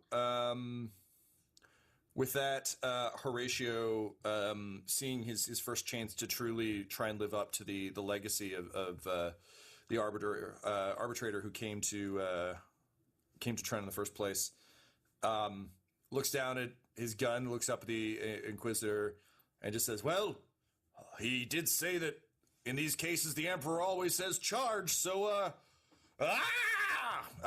and he locks one of his precious 4 bullets into the chamber, lines up his shot, and fires. So I got to make my pool here. I've got an upgrade. I've got 1 purple. I got 1 red from the upgraded difficulty. I get 2 yellow and a green on my gun, which isn't bad at all. I get 1 blue from the Inquisitor. I'm going to say I get a black from having not really trained with this rifle, because when you only have that many shots, it's a lot of pew. It's just Laura Dern on the set of Last Jedi, you know? Cool. I think that's all the dice available, so off we go. Well, hey now. Howdy, sailor. So those knock each other out. 1 success and 1 triumph. Baby. So I am going to... What does it do? So it's got damage 8. I'm going to activate a crit. As he runs forward, the Inquisitor is engaged in both combat and conversation with the Administratum. And so with the words echoing in his head from Valentine to aim for the joints, as soon as one of the arms comes down, he just jams the combat rifle up against it and fires. There is a massive spray of a greenish blue blood that seems to hiss as it hits the snow around it. Some of it gets on him, and he kind of falls back screaming, sort of patting it off of himself. But the Administratum is now going to have an extra setback on his attacks from the up-close damage, and he also eats some shit because he got blasted. So let me see what his soak is here, and we'll go from there. Okay, so not the best, but also not the worst. Oh, that's going to be the worst, though. Okay, that's fine. So he does take some damage as the joint is clearly injured, and so is he. Bringing us to... Oh, shit, Tremaine was supposed to go before he did. I just got too excited. So bringing us to Tremaine, who is locked in combat with the Inquisitor. He snarls at Horatio and just says, "Oh, you're wearing his armor. Didn't I already kill him?" And to your horror, you see that the flesh around the injury is already starting to regrow. And he is back up to full health. He is going to take a slash at you. Ryan, the best way to imagine this really is like one of those, like anything from Resident Evil fits, but it's kind of like the arms aren't like one of them's a scythe, one of them's a big smashy fist. There's like little tiny arms with claws and shit. So when I say like slashing and biting, it's not necessarily like ow, ow, ow, from the middle of his chest like an idiot. It's like a variety of horrible things swinging from all directions. Yeah, this is ongoing swordplay combat attacks at like lightning instinct speed. Yeah, I hear. Yeah, and just a thing full of nightmares. Okay, so dice pool. Get 2 purple. I'm going to spend a story point to jack up one of my things. Ryan, I'm looking at my dice pool here. This is kind of against the spirit of the thing. I would highly recommend you spend Well, I also have 4 melee defense, so you've got to add 4 setback dice. Mm-hmm. And I was going to spend a story point anyway, so I'll also Good man. Yeah, I think the way we'll do that story point is he's got an advantage because there is an arm missing now, so there's an opening in the creature. Oh. Maybe I can. Doki till the end of the character's next turn. Maybe just to mitigate likely will not help her. No. Ooh, I seem to have died. Yeah. That's the blue die is the stand with me trait. Did I use that? Stand with me adds 1 success, so she'd go from 4 failures to 3. No. Okay. Stand with me adds 1 boost dice, so she'll be able to roll a boost dice to add it. You're thinking self-preservation, which would give you +1 defense. So he didn't level up himself. Preservation. Lazy boy, he probably went He ran even better. off to play State of Decay 2. Fight or flight, where you can perform an immediate free maneuver that can exceed the 2 maneuver per turn limit. So, if you wanted to run anywhere else, you could take an extra move. I'll Don't run know that benefits you, but you could. Cover, so I'm not in the open firing. Okay. I'll go to tree cover. Okay, Someone is actually watching on Kick. Hello. And then, Or is it the bot? let me see what else we got? Okay, Laura. Yo. Okay. And sorry, you said you had 4 failures. Is that correct? Again, 4 failures, Tom. I'm sorry, I'm not doing that to be. I'm not trying to be a dick about it. I just need to know. I also got 1 advantage. That means something. 1 advantage, Laura. It means something. It's It not. does. No, it is. It is absolutely not nothing. I'm just trying to advocate for my character. I understand it. I appreciate that, and I appreciate you. Thanks. Cool. So, what the? Oh, I appreciate you back. Jeez. Oh no, it's cool. Sorry. It's cool. That Thank you. It was a little delayed, wasn't it? No, it's fine. I'm just trying to figure out a thing, and I can't. So that's fine. So 4 failures. Jesus. I'm gonna say. I'm almost dead, to be clear. Yeah. I think this is more about fear check, right? So I think you're probably scared. Yeah, you are frozen in terror. So you are immobilized and staggered during your next turn.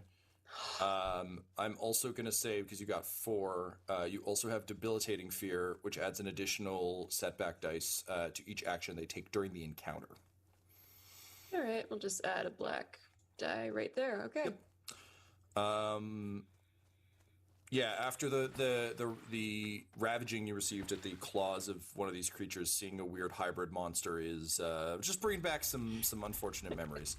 To be clear, Lyric's fear reaction, like her face is just like a mask. It is stone. It is blank. There is nothing at all. It's literally just like paralyzed and staring blankly. She almost looks calm.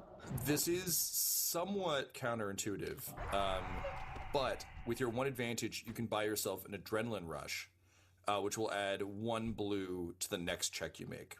So it doesn't take away any of the bad things that just happened to you, but it at least gives you... That's cool.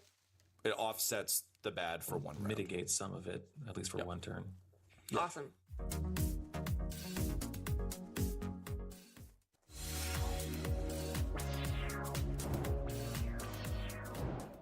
Dope. Take it. Okay. Cool. So yeah, in your head, Alto, you just hear Kel and Lyric always telling you to run because, like, don't worry, Lyric's got this. And then as you rush past her, she's just standing there like wide-eyed, very stoically, and not drawing her weapon, which is kind of what you've come to expect. Which throws off your aim when you turn to shoot, because like this is really fucking concerning. Cool. That brings us to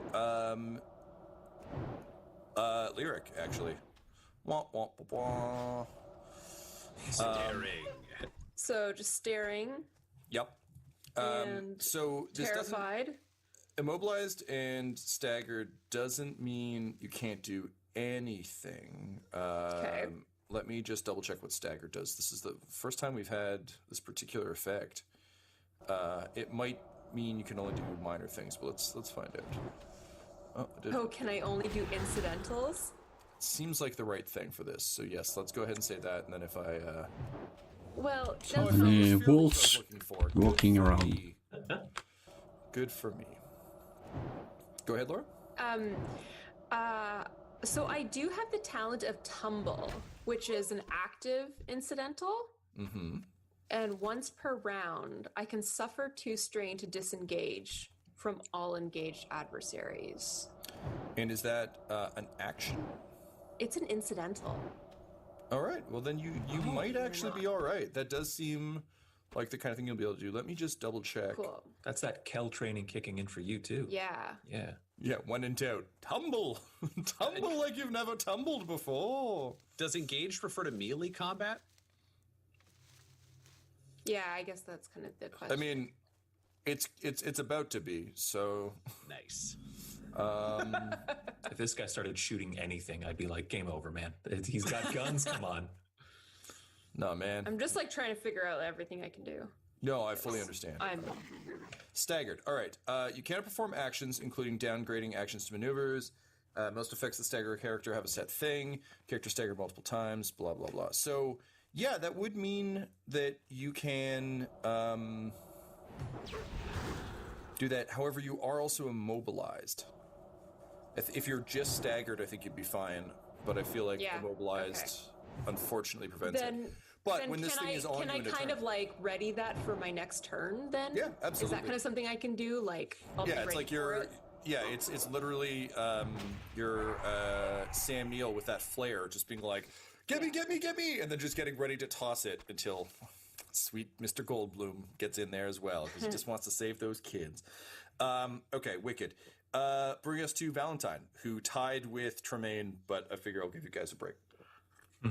Alrighty. Well, one person is frozen in combat with no clue what's going on. The other person has run away. Behind them is an injured doctor, an unconscious person, and an idiot. Apparently, the only people who are going to stand and fight here are the Inquisitor and Horatio, who has like 4 bullets. So, when Trust in me, doubt, he's going to use those. when in doubt, do what the Emperor always does. Charge! And he just like activates his refractor field and fires up his chainsword. And he'll just yell back like, "Aim for the face!" and charge in and try to chainsword Tremaine up close. All right, great. Nice. So it's a melee attack. So it'll be 2 purple. But signups are open for October again. 1 purple, 1 red. I'm going to spend a story point to make those both. That's red, early. Given that it's your first charge, Adam, I feel like he's rushing at you as well, so there's a bit of heft there. He has defensive 2. You can see that he's clearly injected. So yeah, if you want to join this server, now's the time to make an account. Sort of genes and hormones into himself, and as a result, he's as the chainsword scrapes across his skin, it's kind of like a Killer Croc situation, just pretty hearty and hale. So the defensive 2 will add 2 black. I think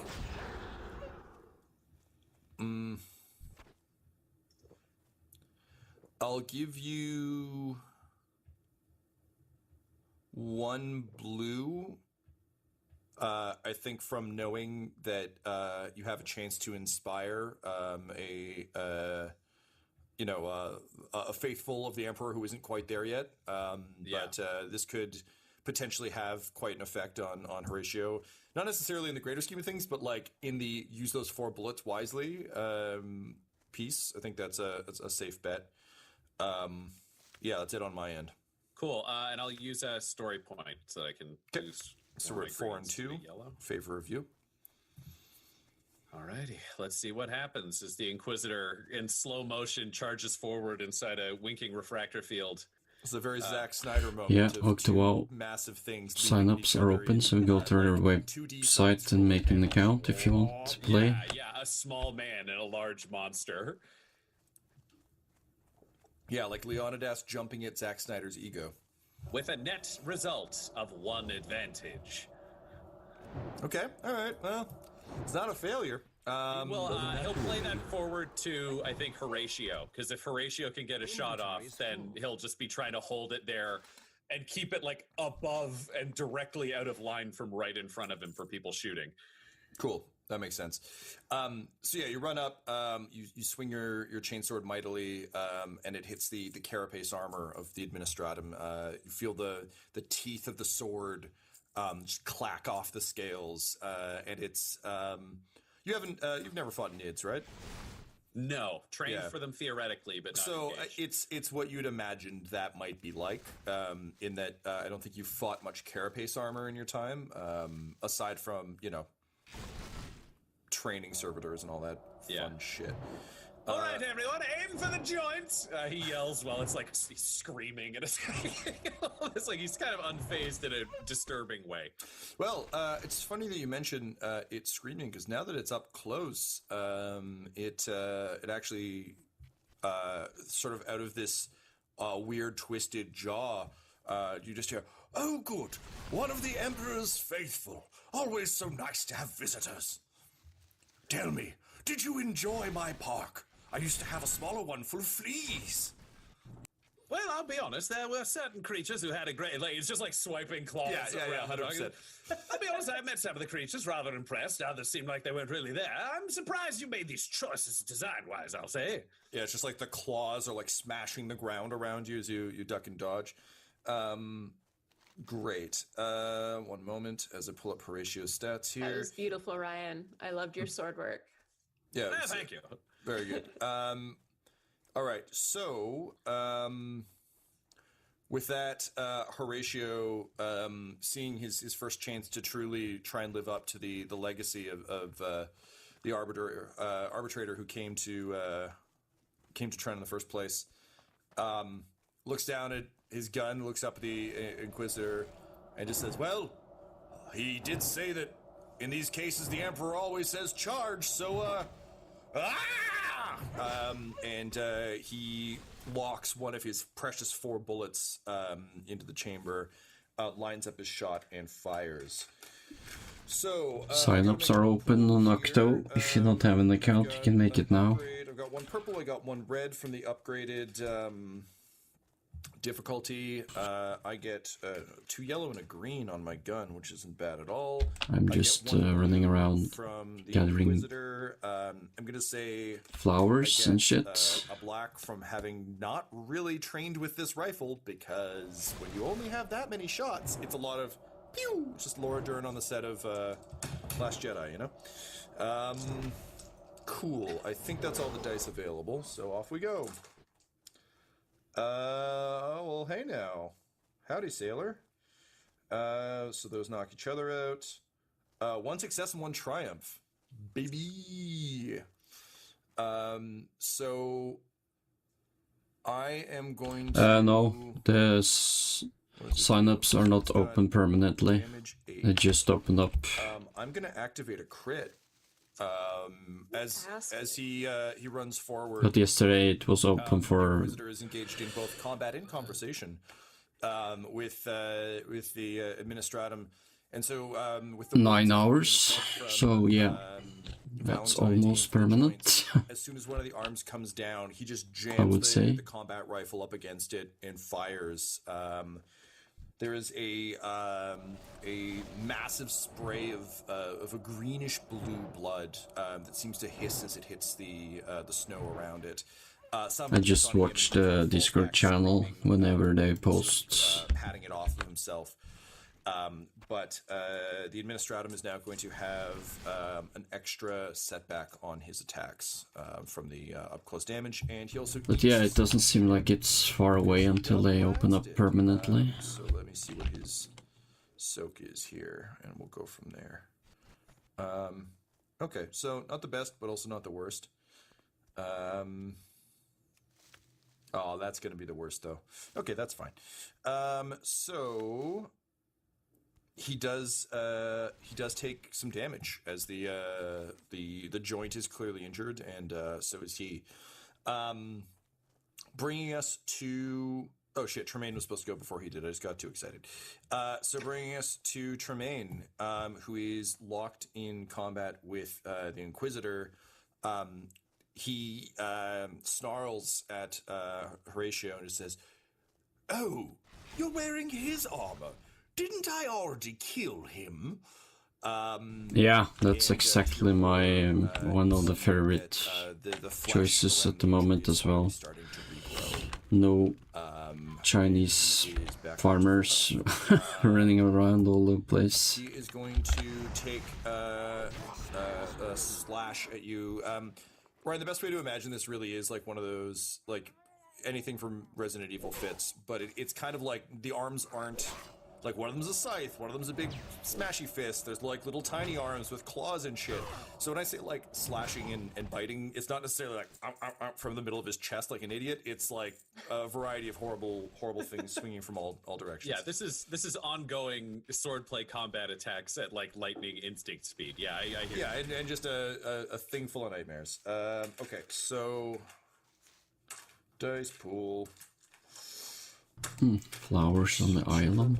I'm going to spend a story point to jack up one of my things. Ryan, I'm looking at my dice pool here. This is kind of against the spirit of the thing. I would highly recommend... I'm almost level 15. Well, I also... I don't think I get to Water Elemental until level 20, if I remember correctly. I was going to spend a story point anyway, so I'll... That's going to be Good man. nice I think addition. the way we'll do that story point is he's got an advantage because there is an arm missing now, so there's an opening in the creature's defense that he's exploiting, forcing it to be more careful while it attacks. Sure, love it. Because nobody wants to take a chainsword between the not carapace part. All right.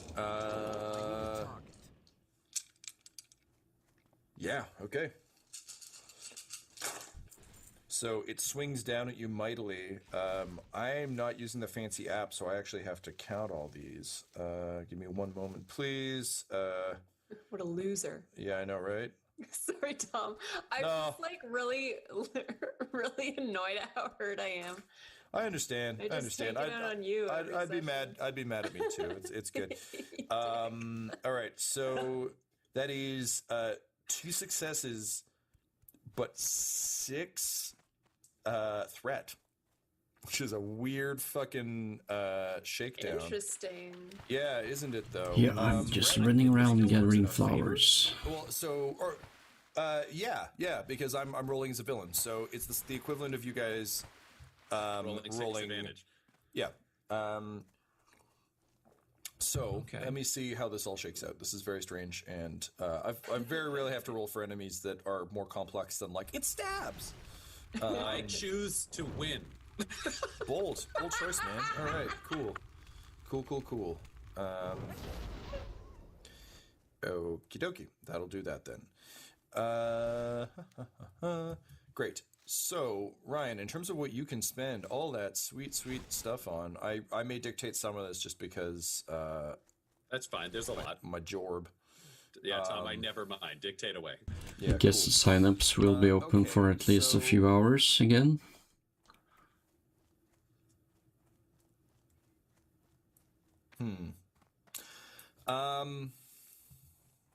Ooh, so many flowers. I rolled a lot of this, so let's make They're this all mine. pretty Hjornty.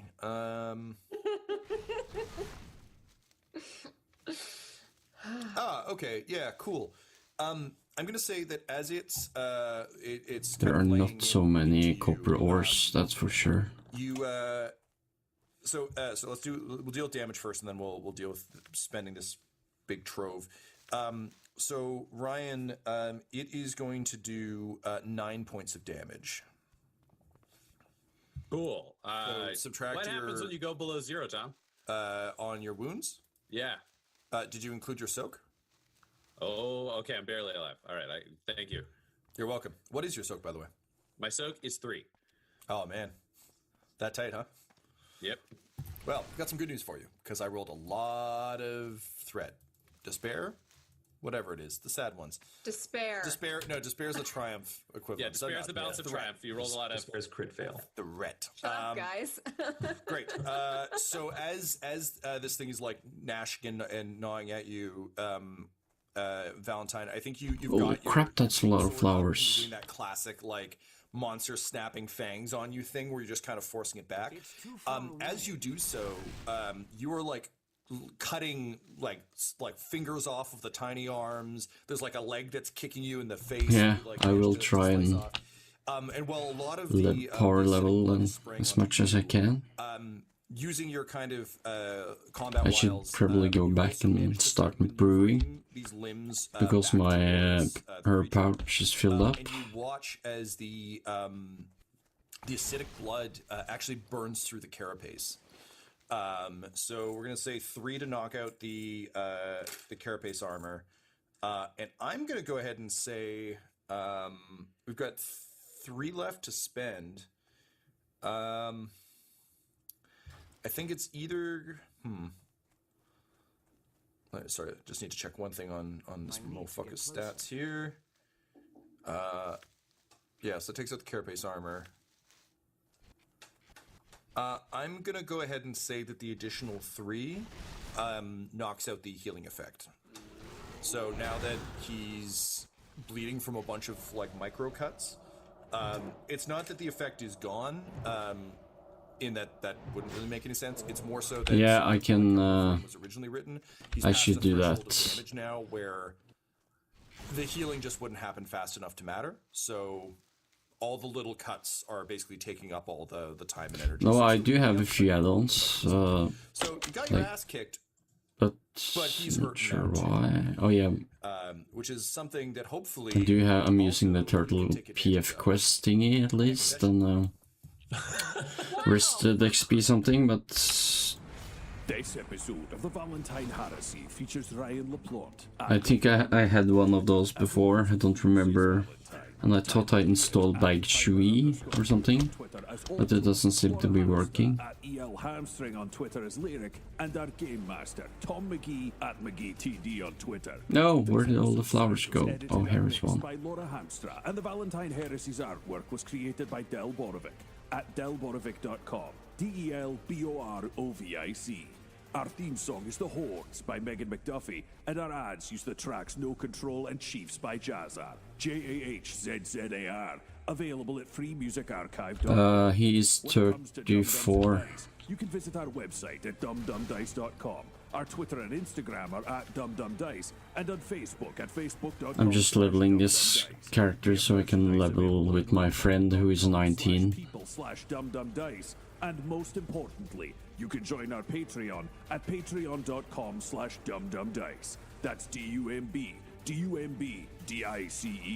Ave Imperator.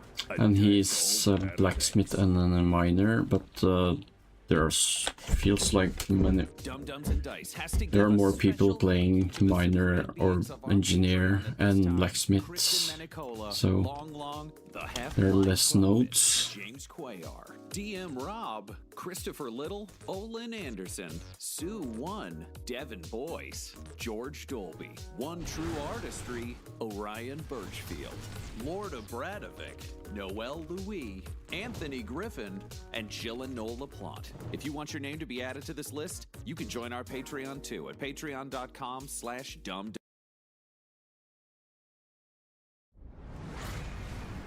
Welcome back to the grim darkness of the 41st millennium. I am Inquisitor Caveat Ventus, keeper of the Inquisition's Black Library, and this is my report on the Valentine nice. Heresy. An actual play podcast. So yeah, I set in the Genesis adaptation of Warhammer 40,000 as quickly as possible. RPG. This report features Game Master Tom McGee, Ryan LaPlante as Inquisitor Lucius Valentine, Laura Elizabeth as Lyric, and Tyler Hewitt as Alto.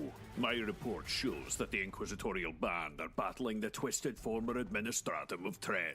Alto got into a firing position, Lyric was immobilized by terror, and Valentine and Horatio charged the monster, leaving Valentine almost dead. Will the Emperor be doomed because the band can't survive a death world? Find out in this episode of the Valentine Heresy. Excerpt from a dissertation by Philos Tremaine. But you see, the human body is a weak, vulnerable thing. We're truly no better than fleas, if you catch my drift. But think of the Xenos. Think of all the beauty, the majesty, the strength available in nature. Why, surely we should not turn our back on such a tremendous resource as the wiles and machines of man begin to fail. But I should go back to the High Elf starting zone, because apparently there's a really good blue item you can get there if you get revered or honored. Alto, you are staring peeking up and over some of the wreckage of the gondola that kind of crashed near a tree. So you've got sort of a tree and then like a waist-high wall of kind of twisted metal, still smoking and burning the snow away around it. You can see the Administratum Tremaine, just like the Tremainiac, as you called him recently, just fucking wailing on Valentine. And given the kind of harsh awakening of realizing that Lyric was squishy, it is perhaps not quite as horrible, but like in the ballpark that well, no matter, it's still like iron tank. It's still good to do all the missions. But again, this seems like Lyric is still frozen. Valentine's down. Horatio is kind of ducking and weaving and just firing. I should probably have killed that wolf, because now health point, like one wound left. Is he standing or is he down?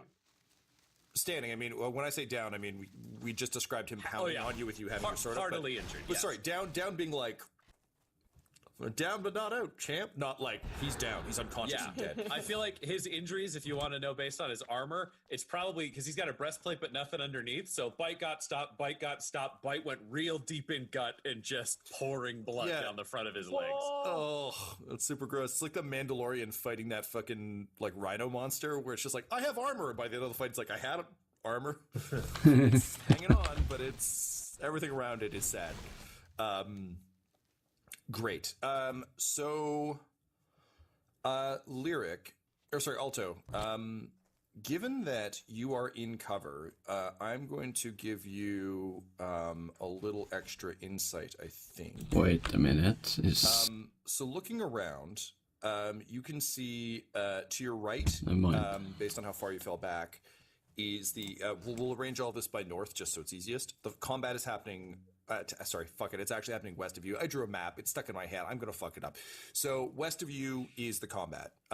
So Tremaine, Valentine. Between you and them is Lyric, who is still kind of in that range band, but isn't engaged in combat. Horatio at this point is like trying to find another perfect shot, and in the meantime just like taking stabs where he can with a combat knife. To your right is the main body of the gondola where the doctor and her team are. Looking at them, you notice two things. One, Heinrich looks like he's on the verge of waking up, but you can see that anytime he's kind of rolling back and forth in a bit of a 70, almost maxed out. I need to learn the next step of herbalism. But treating him as efficiently and as quickly as you can. Every time he opens his eyes, it's like staring into a light bulb. There's just a pure white light emanating from them anytime he manages to struggle one of them open, and you think you can see.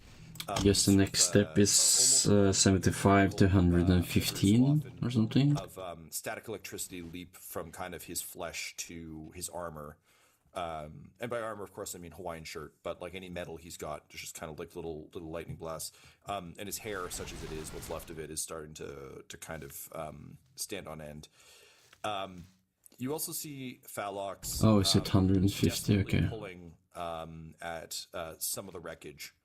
And you just hear him yelling, "Not my new fiance!" And he seems to be trying to uncouple something. What do you do?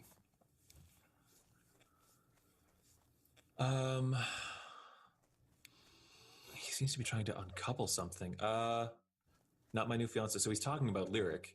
Mm-hmm. So if he's got a plan to save Lyric, that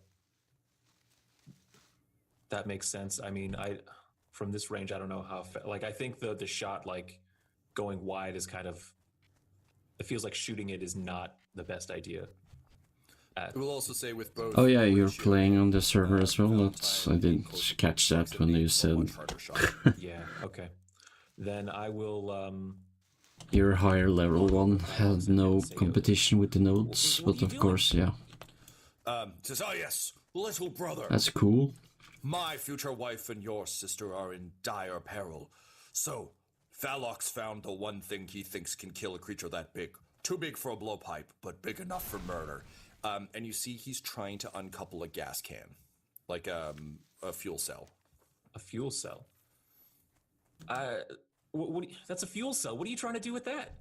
He turns and he just puts both of his hands on your shoulders and he says, "Little brother, in-law, let me explain the ways of the world to you. I would love to explain to you the ways of love and romance so that you can have many wives and families like me." Alto's like leaning back and like looking at there's like you just hear like the roar of a chainsword and like Horatio screaming. For the first time, yeah, I've been having a paladin basically as a main since I started in 2005. Yes, I want this because you see, sometimes things are too big for blow darts, and when that is the case, you take the thing most like a dart and you stuff it in their mouth and then you shoot it.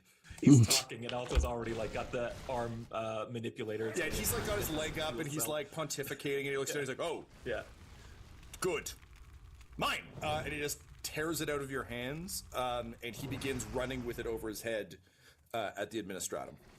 We have communicators, right? I believe so. Yes, we have microbeats. Yes. I mean, you the inquisitorial party definitely does. Do you mean to the other? No, I did mean just the party. Yeah. I immediately get on that thing and I say, yeah. So hopefully this server will expand in size, and it's gonna be stable and nice in the future. Seems like he's on kind of a suicide run, guys. Look out! And it will get enough funding so it won't have issues. If I can take any kind of action, I will look down the scope of my las carbine to kind of help me aim if I need to fire. Seeing how much they have already gotten, I don't think that will be an issue though. Fantastic. That will bring us to Lyric. You still have the disadvantage of being slightly spooked. Yeah, but someone or a lot of people have said don't use the launcher functions because it breaks stuff. In your ear, and also hearing that fucking at the moment Phalox death blower is coming anywhere near this fight with anything remotely explosive is tremendously concerning. And yeah, the dev seems to be doing a lot of work behind the scenes. And how they'll ruin this for everyone. That's probably also why there are quite a few server restarts. The monster fight is ahead of you. Phalox is still behind you. It's going to take him around to get up there. What do you do? I think I first want to. So I'm not in close. I'm not like in. I would give it to you for free if you wanted to step in. But no, you're not currently. Valentine charged forward, so he took the hit. Okay, and Tremaine's on Valentine, right? Yeah. Is that what it's like? Okay, then I think I want to. I think I want to just Oh, hold my shit. shock whip and just at least try to immobilize Tremaine if I can. Sure, yeah, go for it. Because I can do that really quickly. And okay, fuck. Light. Oh yeah, this is like actually shit that I'm skilled at finally. That's a good thing. Okay. What's my difficulty? It's a melee attack, so 2 purple. Sorry, 1 purple, 1 red because of his special deal. Oh, the dice system they're using, it sounds so overly complicated compared to the dice 20 system in Dungeons and Dragons. He's big, so I'm also going to give you 1 boost because he's a very Probably large target, why it never got so popular. Horatio. I'm going to spend a story point to up the difficulty. Okay, where's Hogger? I have to watch out for him. Which means that we're sitting at 4 and 2 in your favor. Okay. I guess I get Blink at level 16. Yeah, and I or is it 18? Can I still use that? I haven't played Mage a lot, so. Yeah, you can't use it to negate mine. Yeah. You can use it to boost yours. Okay, then I'm gonna do that. All right. Yeah, I'll just use 1. So we're back down to 3 and 3. Okay, ready to roll. Fuck yeah, let's dance. Ooh, interesting. 2 successes, 1 triumph, and 1 threat. So 2 successes. So that's 10 stun damage. Mm-hmm. I lied. 9 stun damage. And he is immobilized for 2 rounds because of the snare. That is very good. Thingy. So yeah, with that 18 or said, 20. I would like to then use my incidental of tumble to get the fuck Probably out have of to make some breakfast soon for my daughter.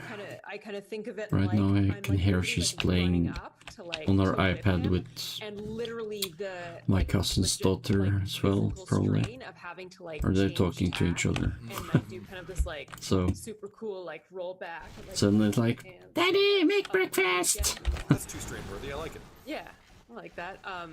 Because I want to get back to this like whatever the fuck Phalix is doing. Yeah, cool. All right, so the whip smashes against him, and you see electricity just kind of like Oh, come on. across, the body.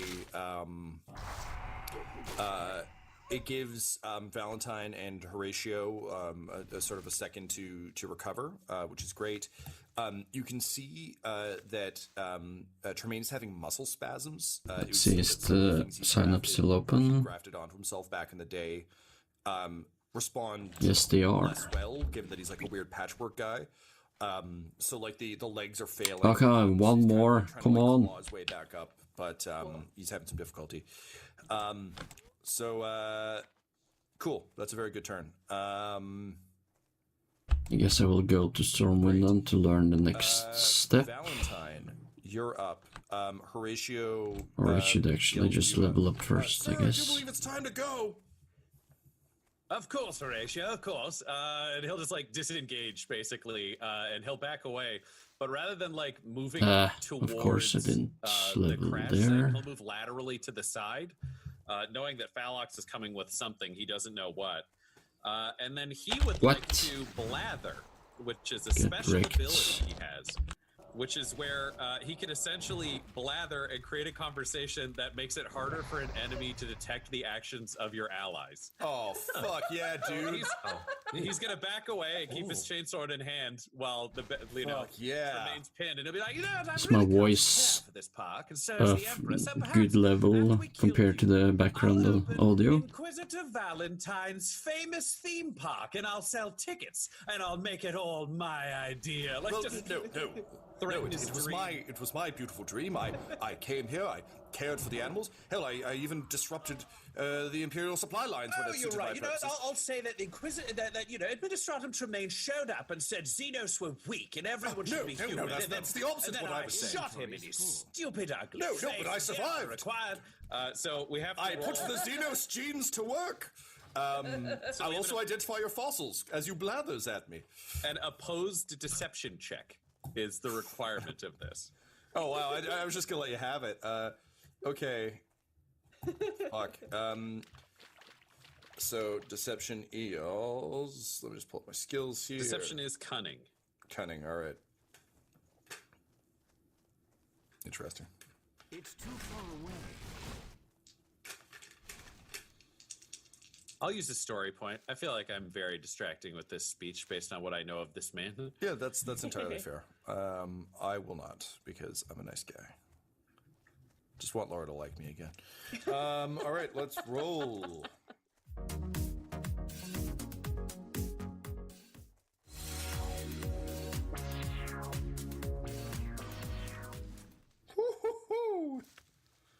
I have 1 success, but 6 advantages. Seriously? Hey! Well, son, Yeah, I got that 4 butt success. One and more 1 point in advantage. the alchemy or herbalist. So you blather successfully. After that, I can go crazy with the alchemy thingy, since I have so many flowers right now. I'm going... 6 advantage is a lot of advantage. I'm going to spend it for you on a thing that I wasn't sure if it could happen, but based on that roll, I think it can. However, he is not distracted, or rather, he is. Oh, come on! Used to arguing with people. Give me that last point. You know, we were talk fighting. Sword fight with one hand while writing with the other, like it's his whole thing. Okay, fuck. I know how we're gonna play this. Great. Okay. So, as you say, as you engage him in a conversation about restructuring the park, which really does piss him off, Phalox is rushing forward, and you can see, like, from what you know of him and what you've been told about him, the odds of this being a suicide run are 0. Like, he clearly has no intent of dying. He's clearly going to stick this thing in Tremaine's face and then run away. However, given that Tremaine won the test, you realize that Tremaine is aware that Phalox is rushing him. So, Phalox gets within range. We're going to spend your 6 advantage to see if he actually makes it. I can. Oops. Here's the thing. Well, I'm just going to get this. I shoot the fuel cell. I was going to say, the devil's bargain is... 100% shoot the fuel cell. Great. Fuck him. He's the worst. Okay. Inquisitor. Okay, I will do that. Great. So, as he rushes up, he's like, hang on, everyone. Just going to put this in here and then step to a safe distance. At which point the fuel cell erupts.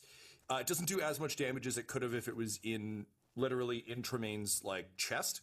But it's a big fucking fuel cell. Valentine, you are thrown backward with fire kind of crackling across your refractor field. There's a kind of a massive explosion and conflagration. You can see him moving inside the flames. Tremaine, obviously not Phalox. Phalox is still moving, but like in small. I know of a few people around here that practice a profession or two. What profession do you have in mind? Making several Miss people Pomeroy back at gathers home. herbs for an alchemist who lives up in the hills between Northshire and Stormwind. But yeah, okay, that's good to know. See if she'll show you the profession. You realize that this is a good chance to break. Obviously, Tremaine is down but not out. Thank you for sharing. Whenever you have a chance to try and book it, now might be it. Horatio, as soon as you start to fall back, has his auspics out. And just kind of pings. Inquisitor, you've got the auspics right now, or Lyric does? I think I had it, and then we had Alto plug into the one in the tree. Might as well pick it up since I run past it. Okay, great. So he basically airdrops you a nearby location. It would seem that on the old maps of the park, there's a sort of an emergency. There are a couple of sort of emergency stations set up, and there's one that's close-ish, not super close, but close-ish, that should have snowmobiles with heavy tracks that will help you get back up the mountain to the crash site. That said, Heinrich is currently unconscious, drifting in and out of it, having psyker problems. The doctor is missing a leg. What do you do? So Heinrich still has his weird glowing eyes electricity thing going on? Yep. All right, friends. The Inquisitor is like standing Just normally, but he's told everyone on X that sign-ups are open. A little bit, but he doesn't really jump into that. It's Come the same join. smile. There's just blood on his teeth, and he's like, "All right, friends. I'm afraid it's time for us to go get these snowmobiles, and there's going to be a long debate. So let's make this incredibly simple." And then he's just going to shoot You've made a Heinrich good in the start, head. but you still Oh, have that's the wrong guy. learn, adventurer. Out of control, second. Thank you. Doctor, you're coming with us, and then just scoop up the doctor. Oh yeah. And try to Thank get you for Ultra watching, to serve Tetra. arm. Like, See you around on the server. Heinrich's head explodes. How's your nick in the hair? You've made a good start, but you still have a great deal to learn, adventurer. Just as you blink, with the sound of the bolter fire, you see him standing in front of you in that sort of liminal space that you had when you were unconscious. Paladin-Norwegian. No. And he just kind of holds out a Guess I hand can to you add and you says, "Please." on the And friends then, list. As his head explodes, you see what seems to be kind of a thin purple line appear behind him. All of this happens in a flash, but almost faster than you can perceive. About You've made a good 10 start, sets of but you still have a hands great shoot deal to out, learn, adventurer. grab him and pull him through the purple void. You see his body essentially invert as it's pulled through. Empty and as you vial. roll your Okay, eyes, I need brain and blood splattered across. Who the sells behind that? him. You can still hear a lingering scream that he didn't make Oh. out loud. All right, so Lyric and Alto, you get the doctor. Horatio, There we go. I could use a shoulder, my friend. Let's like throw an arm over him. Sure. Be like, And the doctor's like, "What? Why? What? You've Why?" made a good start, but you still have a unless great it's deal like, to this learn, was always how adventurer. the story was going to end. We just didn't know how long it was going to take. So, Doctor, Okay, I guess I need to go to a general store or something to get the vials. Ryan, I need you to roll me, please, We're gonna go with streetwise. No, perception. Okie dokie. Lyric, can you roll me that? Or actually, sorry, Ryan. Belay that. Laura, can you go ahead and roll me perception? Tyler, Thank you for stopping by and have a good night. I'd probably just physically help her. Yeah, I It is 10:14 in the AM here, so Get the other shoulder. Yeah. Okay. Yeah. Do I still have that one setback from the being afeared? Yeah, because he's still like right there. Like Yeah, he okay. didn't. He's now on fire, so he's worse now. I guess you live on the east side. So what's my my difficulty? Difficulty is 3. Okay, who sells the stuff I need? Who has the stuff? I need the stuff. Would you be paying attention to what's going on? I stopped Welcome to looking my at, inn, weary traveler. What can I do for you? I am staring Welcome to my inn, weary daggers traveler. at What can I do Valentine. for you? Like I'm still moving, but like Oh, okay. I'm then your I'm difficulty literally is 2. I'm like, oh, my difficulty is 2. Yeah. No, I'm like so enraged by what just happened. Lyric's gonna have a bad time. The fucking only person that I wanted to take with. Okay. All right. 3 successes. Okay. You see as and again, all of this is happening concurrently in like a matter of seconds. I might as well just stay here and get more arrested XP before I venture on. Like hoists up the doctor and calls for Alto. You see that she is swinging the blade she was using to sort of do some quick surgeries on Heinrich towards the Inquisitor's guts. What do you do? Can I go, I would like to go for the whip and like go for the gun with my whip and literally try to just like. You mean the blade? Sorry. Yes. Yeah. Sorry, it's just the a blade shiv. with. Okay. Yeah. And literally just like hit it and just like put it down. Okay. Go ahead and roll me a melee attack, please. Okay. Melee. Difficulty 2? Yes. I'm going to spend a story point to make this sporting. So that brings us to 3 and 3. I'm going to say 1 black for the difficulty of the attack. Okay. I'm going to give you an additional setback. No one wants to answer my question. No, you're already afraid. That's I think that can cover all of the weird psychic shit that's happening. Do you have to go all the way to Stormwind? I'm also going to give you a blue because I feel like this kind of Indiana Jones shit is not new to you. Like this is, I think, a trick that you would have had experience. This specific, like disarming someone with a knife with your whip. That's like a fucking Tuesday. Yeah, this is like a classic move of mine for sure. Okay, good to roll. Yeah, man. Well, 2 threats. Fuck. Okay. Laura, what's the strain damage on your whip? The stun damage?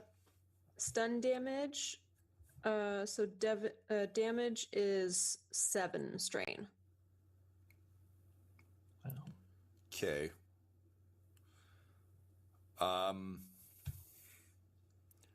Devil's bargain time. I will let you disarm the doctor, but due to that amount of threat... Yeah, so max rested I can get now is 75%, it seems. So it's not a bug, which I first thought. Made of metal and whirring bits. So unfortunately, the electricity, as he goes to put his arm around her, it'll travel through her over to him. She'll also take half, which will likely render her much more pliable. God. Oh God. I hate hurting Alto, but we have to fucking end this and move. So I think I have to end this now, and I'm gonna have to hit. Sorry, Alto. So you manage to entangle her wrist as she kind of moves to shiv Valentine. Okay, that's it, I guess. Forces across her into Alto. Alto, go ahead and take 4 strain, please. I'm going to bypass any security you might normally have on that, since this was Devil's bargain and it must come with consequence. So yeah, 4 strain damage. Would I assume you would just view this as a thing that's happening, not as any form of betrayal or? I don't think he's fully aware of what's going on. If he's under her arm and he wasn't aware. Trade supplies. That's the guy, probably. Doesn't know where the electricity's coming from. Valentine, you obviously turn and see this. The doctor is being electrocuted into unconsciousness right now. I can't carry anymore. Great, I'll let that play out. Okay. So she becomes heavier weight. Okay, let's see what I can make now. How many of you are there? No, there's 3 plus ratio plus the doctor. So a total of 5 of you, R.I.P. Phalox, take off running in a classic Laura Dern limping in Jurassic Park kind of way towards the emergency shelter. And I can't carry anymore. Okay, some more shit.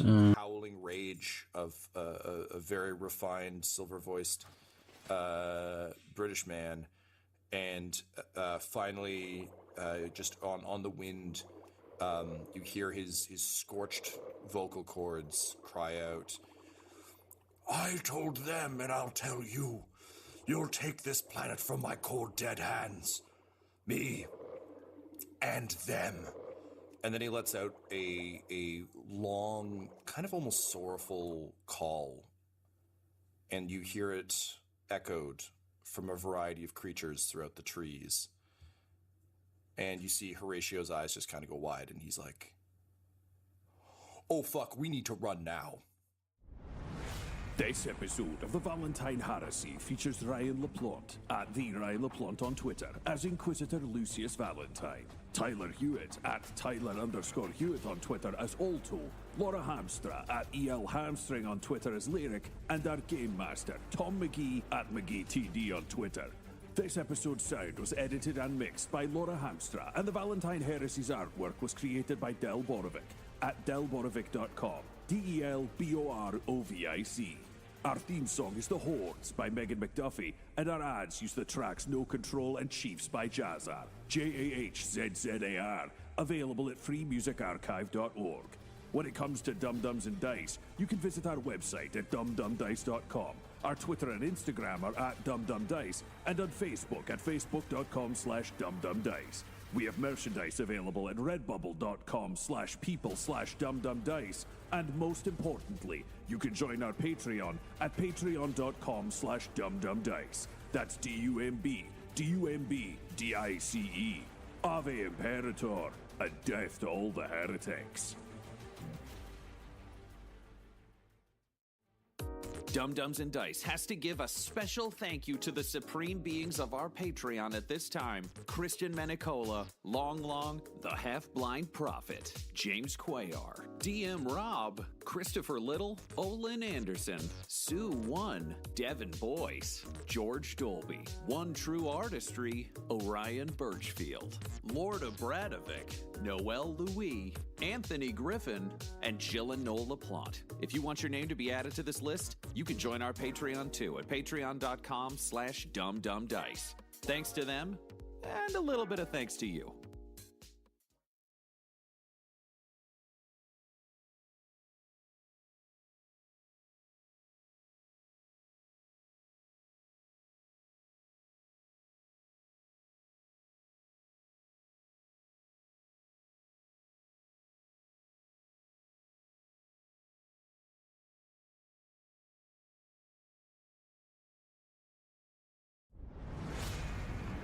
Welcome back to the grim darkness of the 41st millennium. I am Inquisitor Caveat Ventus, keeper of the Inquisition's Black Library, and this is my report on the Valentine Heresy, an actual play podcast set in the I can Genesis send this to my paladin, I guess. 40,000 Dark Heresy RPG. This report features Game Master Tom McGee, Ryan LaPlante as Inquisitor Lucius Valentine, Laura Elizabeth as Lyric, and Tyler Hewitt as Alto. My report shows that the Inquisitorial Band are fleeing the scene of their first battle with the Administratum. Valentine executed Heinrich after sacrificing Phalanx. Lyric saved Valentine from the vengeance of the Doctor, and Alto doesn't know what's going on. Can the band survive whatever Xenos allies the Administratum just summoned? Find out in this episode of the Valentine Heresy. From a redacted log of the Adeptus Arbites. Well, the arrogant motherfucker said we'd have to take it from his cold, dead hands. So, them's your orders. What can I do for you? Go put them down.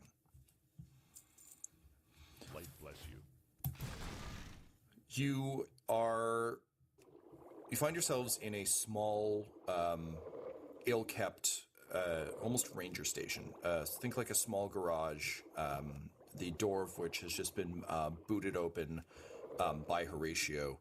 Behind you, you can hear the howls of Calops as they begin to descend on your location. You can hear the rustling of trees, the fall of footsteps, paws rather, as well as the lumbering mess of Tremaine as he begins to drag his way towards your location. All of you are in pretty bad shape.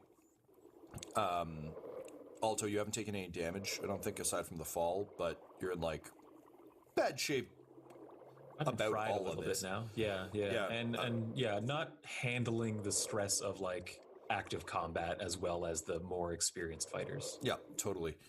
As soon as you burst into the small station, you immediately find a med kit, an old med kit.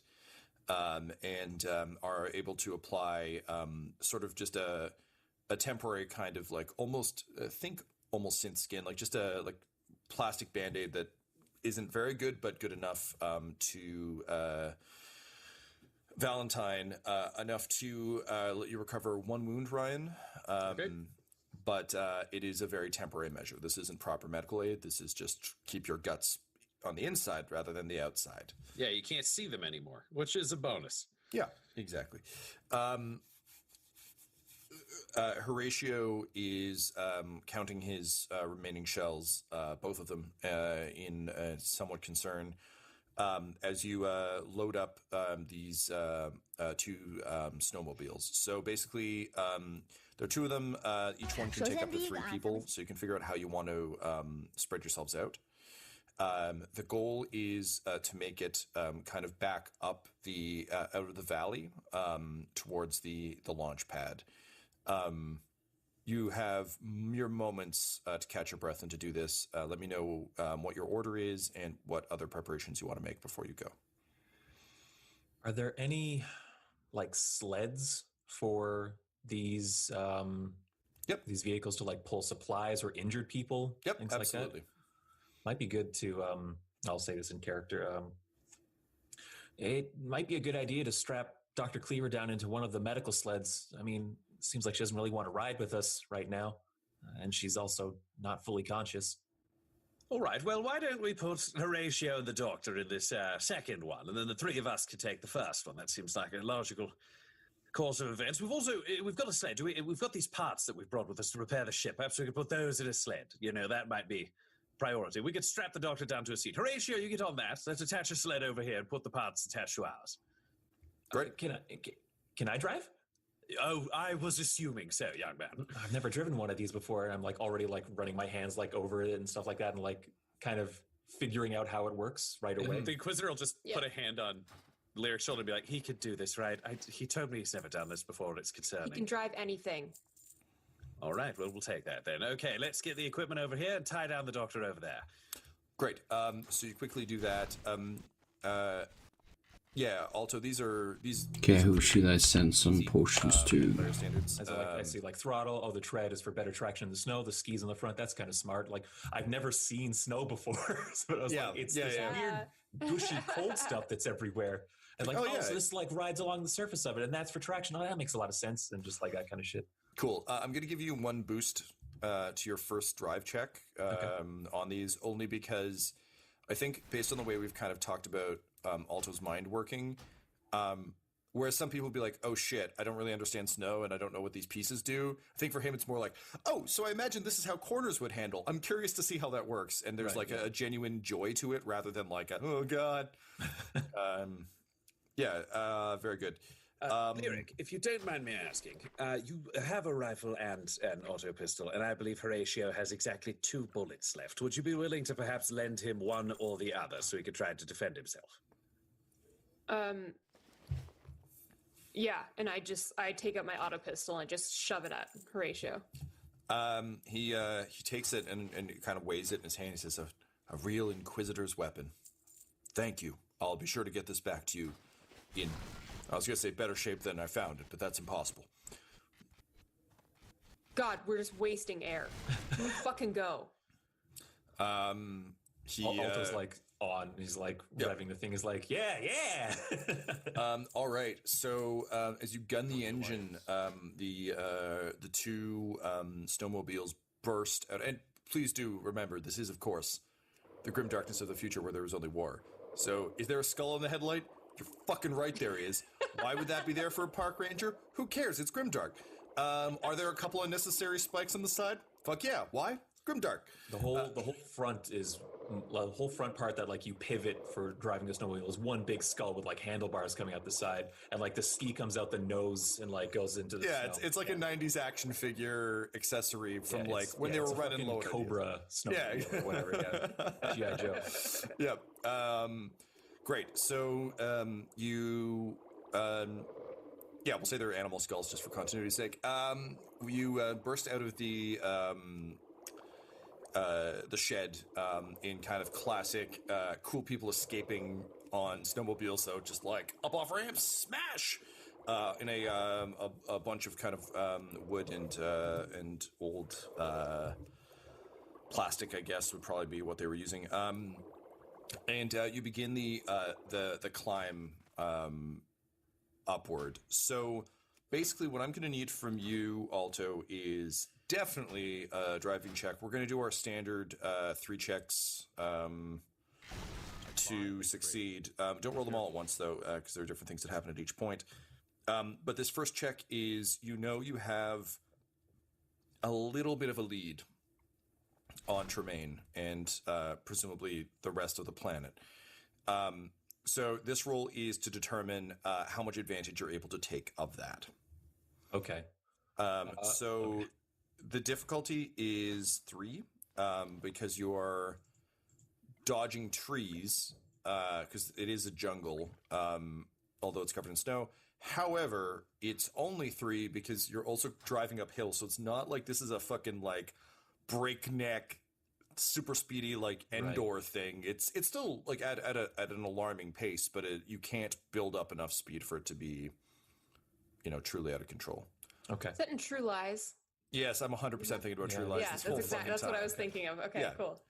I didn't describe those things bursting out of a thing, and then there's also a couple Bonds that have done it, but really, True Lies is where it's at. Yeah. You got Tom Arnold in your ear for some reason, making my ex-girlfriend's grandmother hate me because I'm like, this movie's great. And then we started watching it, and I'm like, I'm sorry, super religious lady who doesn't watch movies. Yeah. I wasn't sorry for me because I got to watch it, but I was sorry about that. Cool. So, yeah, and then Tyler, you get the +1 blue for being excited about snow driving. Okay. I'm going to give you 1 setback because you have all of the parts from the Celestial Line still strapped to the back, along with Akri, who's been, like, I think offline for all of this, which is really a blessing for him. Yeah. Okay. Yeah. Then I'm ready to roll. And you get to add your like mind link and stuff, right, Tyler? If you're plugging in. Oh, thank you. Is it for driving? It might not be for driving. Let me just double check. Also, story points sit at 3 and 3. Well, I believe it is for driving, but up to you. +1 blue to tech use or driving. Okay, cool. Thank you. That's crazy. Nice. However, could you have known that, Ryan? Did you have some kind of hand in building, perhaps? I may have assisted. Well spotted, Ryan. Yeah, may have Ryan had to assist twice because my PDF didn't save the first time.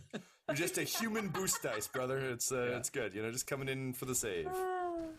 Okay, rolling. So that's 4 successes and 1 advantage. And I would like to use my driving ability, hand on the throttle. Once per round, increase or decrease speed by 1 to a minimum or maximum of the vehicle's top or speed or 0. So Okay, great. All right, I just want to press the advantage as much as we can. Cool. So that's a tremendously successful roll. So you successfully make it to sort of the second bracket.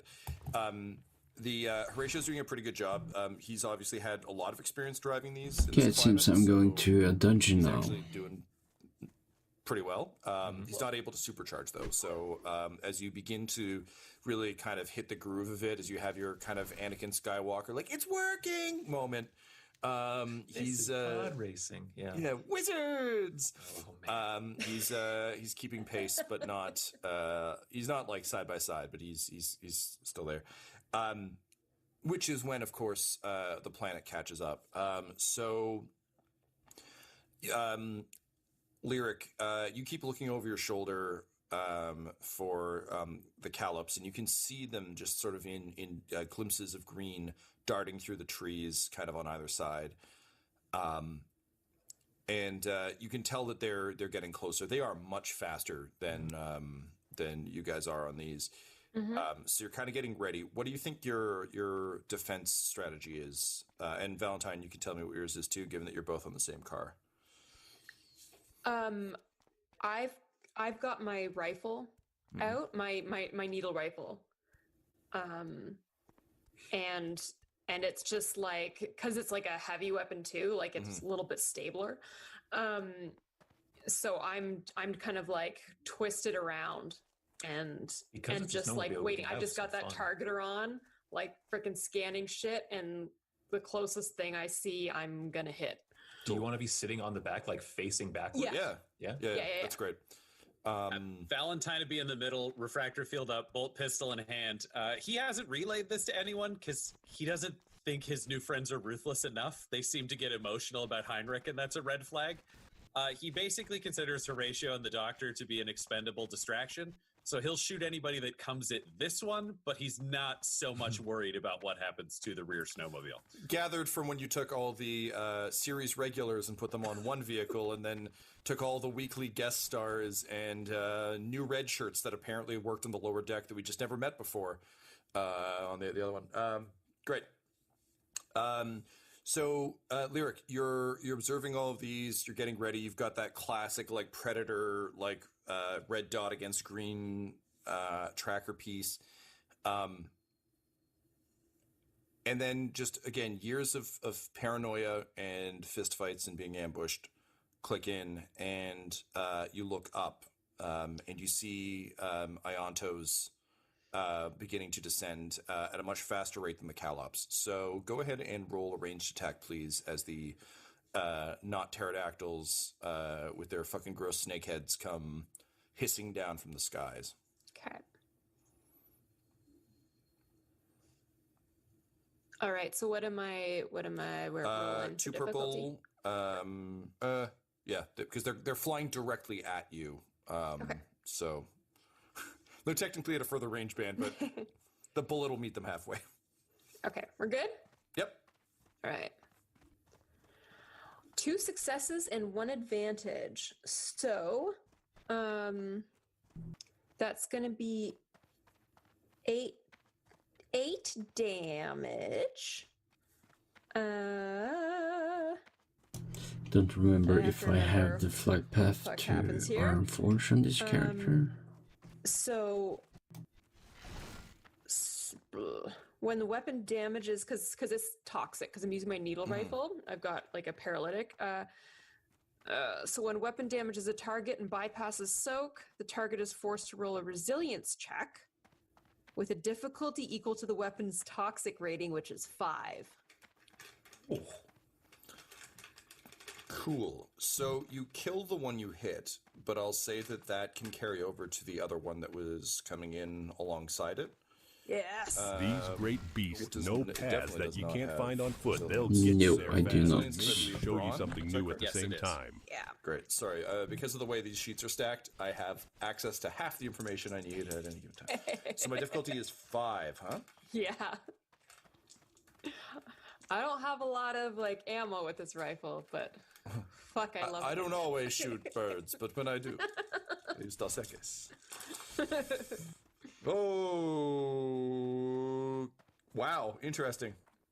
Okay, so Okay. each uncancelled failure inflicts 1 wound, ignoring soak, and every 2 threat inflicts 1 point of strain. I need to take That's very the good news for you, because I got 4 train successes thingy and 1 to failure. So technically I have 3 successes, which means I'm doing pretty well for myself. Ironforge. Except I also have 4, 6, 7 threat. So given that these are pterodactyl snakes, I'm feeling like that amount of strain is enough to knock you out. That dinosaur complex. Yeah. Yeah.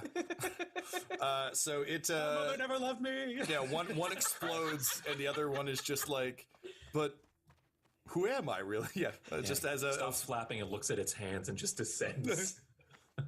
These look like my mother's hands, and one day they shall look like my grandmother's hands. But whose hands up? And then it like hits a tree and crashes through the brush. You actually see a couple of Calops leap onto it and start to tear it apart, thus ending its existential crisis on a bleak note. Nature, goulet. Cool. So, great. That was good. Good work. High fives all around. You can see kind of behind you the sort of like smoking fiery mass is like not okay, but is closer than you'd like. And you can see that as it's kind of bounding. It's odd because it seems to almost be like missing a step every few steps, and almost like it's hitting itself. Maybe I need to restart and delete the WDB folder. Cool. That'll bring us to that was the threat of that round. So Lyric, we're back to you. Or sorry, Alto, we're back to you on the driving. Go ahead, please, sir. Difficulty of 3. Okay. Yeah. 3 successes, 2 threats. Okay, great. So you make it into the next band. However, creatures are starting to come in from all sides. I'm going to give Valentine. Yeah, it worked. Nice. Next, since Lyric went last time, I'm going to carry. You said 2 threats, Tyler? Yep. I'm going to carry those 2 threats over to 2 setback dice to you, sir. In that there's so many. It's a target-rich environment, which is dope. If you have a weapon that isn't a pistol, which admittedly can fire pretty quick, but too many targets, just too many cooks. Great. Bring what's us the challenge? Difficulty on this? Sorry. Nothing yet. I'm just saying that's the holdover from Tyler's roll. Alto, you can sort of see the ridge approaching. Unfortunately, because you are closer to what was at one point the spaceport, there's actually a lot more debris up here from the plateau that was cleared, as well as takeoffs and landings. So the woods are getting more dense. It's getting less easy to, like, the jungle is denser. And of course, since it was once lush, now you're looking at like frozen trees and shit that's kind of blocking your way. So far it hasn't directly prevented your speed, but it's getting damn close. Valentine, the Callops have caught up. The Iontos seem to have been held off for a moment, but the 6-legged tigers are coming in from all sides. What do you do? I shoot them. I shoot them, and I sing a song to the Emperor. Great. It's coming out the glory of the Emperor. The glory of the Emperor. He can't get all the words out because it's also like it's a snowmobile, so he's just glory of the Emperor-ing a lot, and then he'll take his shots. All right, sounds good. Alrighty, so then. 2 purple. Story point-wise, we're still at 3 and 3. Yeah, I'm definitely using one. Thought you might. So that brings us to 2 and 4 in my favor. Definitely setback dice for the bumpy ride. Plus the 2 from the hangover from Tyler's roll. I will give you 1 boost because some of them got distracted by the Iontos that Lyric dropped. So there's just less than there would have been. Okay. That's it for me. Cool. I do have a tempered will, which means I can remove 1 black die from the disoriented condition. Would that affect this? Strictly speaking, no, but that's probably just because I didn't know disorient was a thing. So yes, I'll take it. Yeah, no, this seems like the right application for that. Cool. Oh shit! 3 successes, a triumph, and a threat. Ooh. The Wildhammer dwarves might have fast steeds, what is but the can damage on those your airy peaked pistol? griffins stand the heat of the Great Forge? 10. I think not. Fuck me. All right. So yeah, you just start like blasting away on either side. Okay, with your triumph and the threat, Tremaine is closing in faster. You can hear the beating of his wings, and he seems to be using them not to fly because his bulk is a bit too big for that, but to kind of propel himself forward as he claws. So basically, every time he pulls himself, he's able to like kind of give himself a little wingy blast up ahead. Also, he's trying to fly. I don't think I've ever been to Frostmain Hollows. He's likely going to be on you next round. But with your triumph, I will say you can shoot out the treads on the other vehicle. Done. He'll make it look like an accident and like a spray across, but he'll definitely shoot at the other vehicle and eat. So as the treads kind of spin, burst and spin off, the vehicle like does that thing that only truly snowmobiles do. It just fucking flips. It throws Horatio off into kind of a puff of snow. You see the doctor's sled kind of flip up and crash face down. He stands and he says, "I'm right behind you. Just slow down for a second. I'm coming right away. Just let me get the doctor." Alto will start to slow down. And the Inquisitor will just yell at you, like, "Nope, we're still going. Speed up." And I think he can't talk to Lyric right now because she's like a person away. He's like, okay, and he guns it. And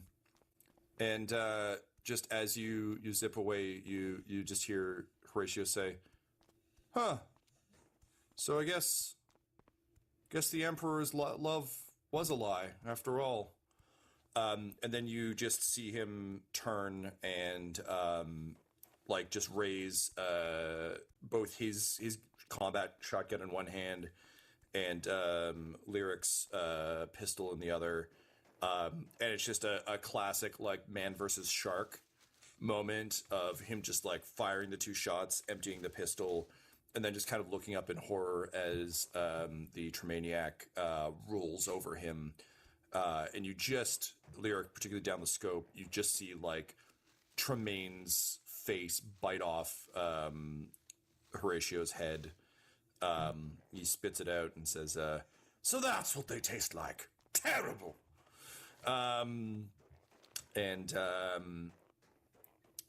Yeah, he stops for a moment to just pound Horatio's body into mush. You watch your pistol get shattered. And I'm like, I've still got my rifle up because I'm still ready to shoot. I'm not going to put it down. I'll let you take a free shot on this. This is a pretty meaty distraction. As I yell at Valentine, "What the fuck is wrong with you?" And I'll give a shot. Okay, go ahead. So you're at mid-range for that gun. So that's 3 purple. Okay. I'm going to spend a story point to keep it sporting, so that's 3 and 3 currently available. So upgrade one of those to a red, a second one to a red because he's a villain. Okay. I'll spend a story point to upgrade one of my greens. 2 and 4 in my favor. I'm going to give you a boost for being livid. Cool. I think you kill better when you're angry. Yeah. I will, however, give you a setback because at this point, based on what you've learned of Tremaine, you're probably going to have to shoot him in the head, and unfortunately that head is constantly ducking down to rip chunks off of his, not his actual old nemesis, but like the person he still considers just the entire Adeptus Arbites and the Imperium is what he's chewing on right now. And yeah, I think that's it. Let's fucking see how this goes. Huh. Okay. 2 advantages, 1 triumph, and 2 failures. Interesting. It's weird. Okay.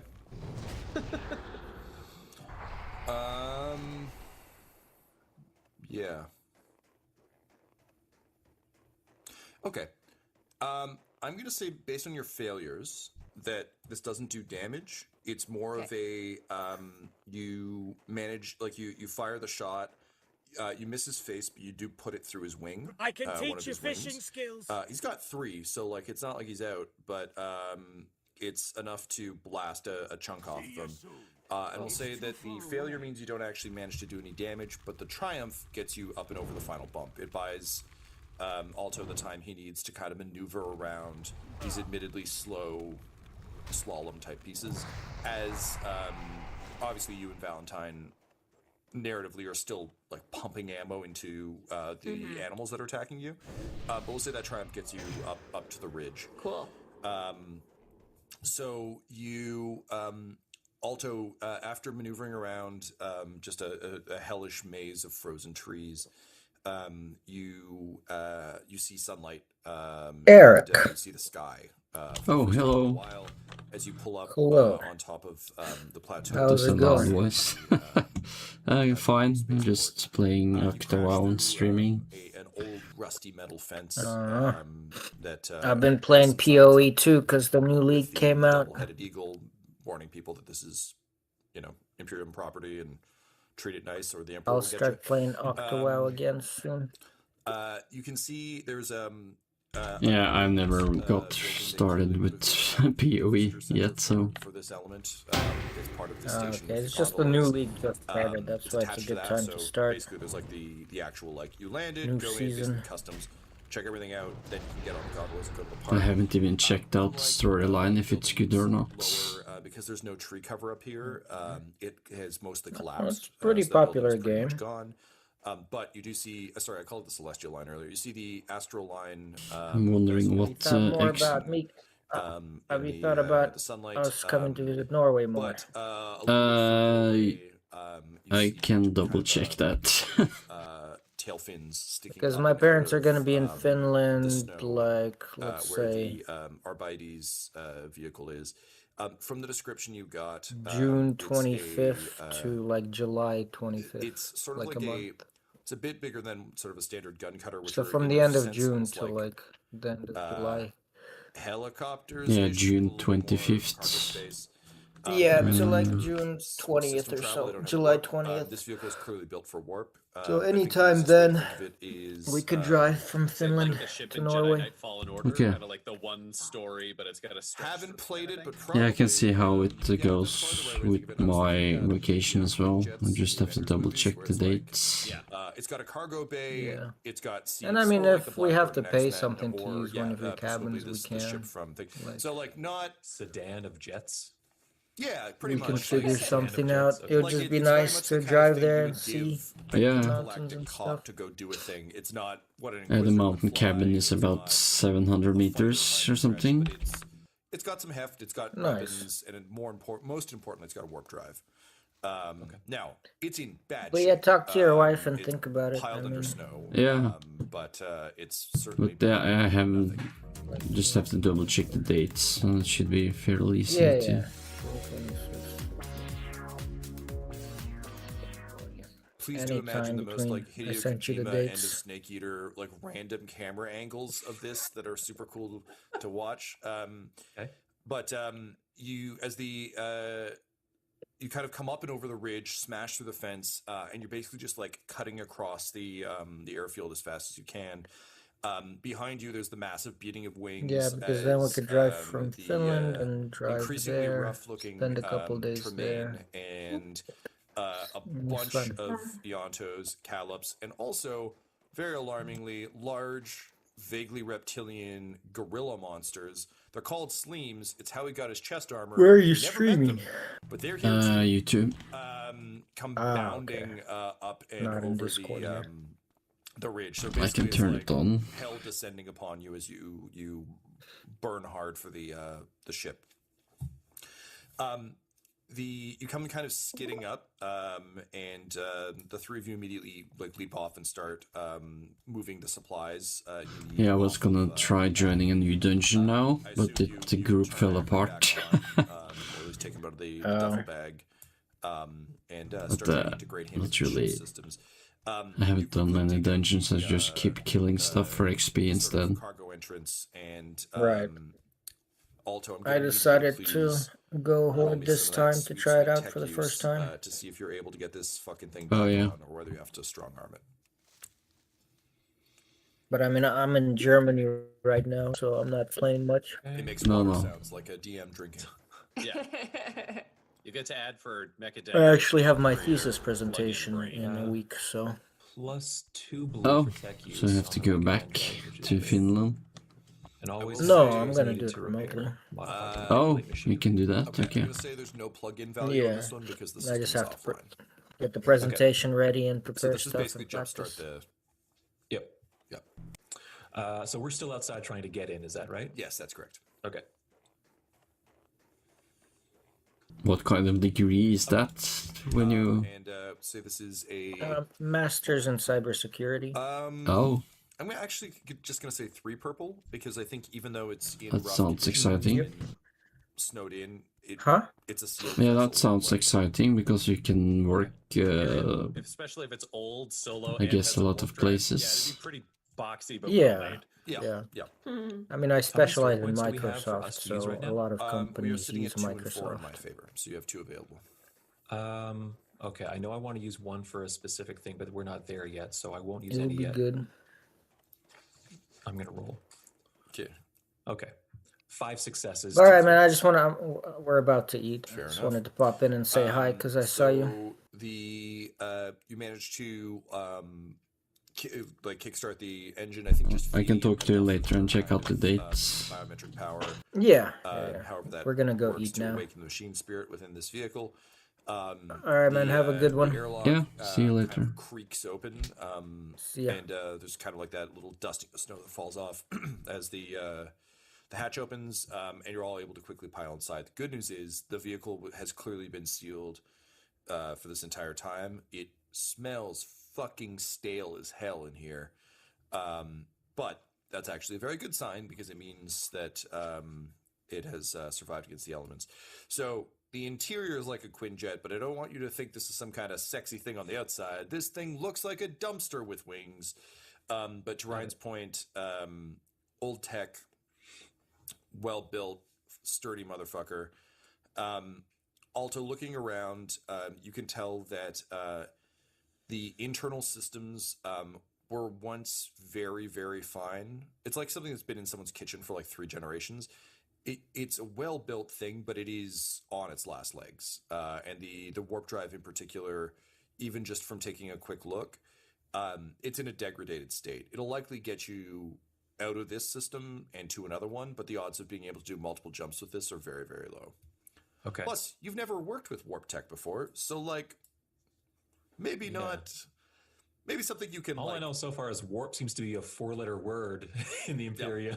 Yeah. Like, is it bad that this has it? Like, not really sure. And I think honestly, from eyeballing it, even though you don't have any experience with how the warp energies work, I think based on kind of your tech knowledge, you'd be able to ascertain like, oh, I don't know what the fuck that is, but that's the power thing. Okay, and it's plugged to this thing. All right, well then this probably is this, and okay, well if that's true, then blah blah blah blah blah. Yeah. But yeah, it's not like warp engineering happened today. Alto, I'm tremendously thrilled that you're learning about warp technology right now, but we really need to get this off the ground and away from the monsters, if you could, please. Okay, I'm gonna need a minute. Okay, well, we might not have a minute. Sure, I'm gonna need you to give me one. So here's the catch to repairing the ship. You have Acri, who can help once he's plugged in. Mm-hmm. You have a bunch of replacement pieces from the Astro line, the Emperor's Hope that you crashed, Emperor's Dream, Emperor's Wish, whatever it was. It was Hope. Emperor's Hope. Great. That burnt up. So you need to install those. You need to install Acri, and then you need to take off. Alto, you can do some of this, but you can't do all of it. So you need to pick an engineer who will assist you in this, while the other person holds off the bad things. Basically, it just means either Lyric or Valentine will have to miss 1 round of combat, and then they'll be able to rejoin. I think Lyric has helped Alto with this kind of stuff before. Yeah, I was just going to say, like, I would be right in there. Great. I do think it's a thing of that, like, dad meme of, like, are you winning, son? Like, she doesn't know what I'm up to. This is kind of like trying to be like I need hands, hold these. Yeah, yeah, that's totally what it is. Like, I totally trust you to be like, to tell me exactly what I need to do, and I do it without question. Give me pointy wrench. Pointy wrench. Smaller. Cool. Yeah. I got the right pointy wrench the first time, to be clear. Right. So, Valentine, would you stay to assist anyway, or would you go and try and hold off the Horde? He'd go and he'd probably go try to plug Acri into the cockpit because he's so fucking injured that he'd just get killed. Yep, fair enough. Okay, so Tyler, I need tech use from you. Ryan, I also need tech use from you. Laura, we're going to say that rather than actually rolling a check, you're just going to add boost dice to both Valentine and Alto as you literally just hand people things, sort things out, like unback. Because honestly, you've been lugging this shit around, so even just having someone lay everything out, rather than being like, wait, we need those one set of IKEA screws that are under the box. What a specific example that clearly has never happened to me. Cool. We're gonna say 3 purple across the board. Okay. Ryan, this is partially. Yeah, actually. You have never done this, Ryan. At the same time, you did build your little buddy. Who? I'm sorry. What's his name? Eugene, right. Eugene, so you built Eugene. So you have some servitor understanding, but this is a hot wire job. Like you're not meant to be a fucking dude plugged into this. And then Alto, you're Alto, so you know what's up. Yeah. So 3 purple, each of you gets a blue from Lyric. Because no one is defending the ship, I'm going to give you each 2 setback, which is from things pummeling the outside. I'll also say the hatch is still down, so like, meh. Currently in terms of story points, we're sitting at 2 and 4. I'm going to spend 2, 1 for each of your checks. So we're now sitting at 4 and 2 in favor of you. But that will turn 1 purple into a red on each of your checks. And I think that's it for me. Okay. All right, I'm ready to roll. The Inquisitor gets 1 success and 3 threat. Oh man. Well, I guess it net gain 1 success, 2 advantages. Okay. I would like to spend a story point. Oh, sorry. It's so I've got a couple things to break down. Sorry. One of them being that I have an ability called Resourceful Mechanic. On a tech use check to repair a vehicle, repair 1 additional system strain or hull trauma per rank. I have 1 rank in it, so I think I'll apply it to like hull trauma in terms of putting pieces where they need to be. Sure. Yeah, I like that. Great. I would like to use a story.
Well guys, I'm gonna turn off the stream now. I need to get some breakfast.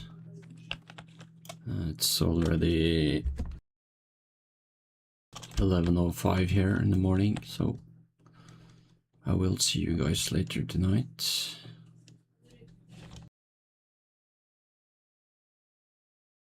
Have a nice day. The sun is shining here already and it's gonna be around 22 Celsius outside, so it's gonna be a lovely day.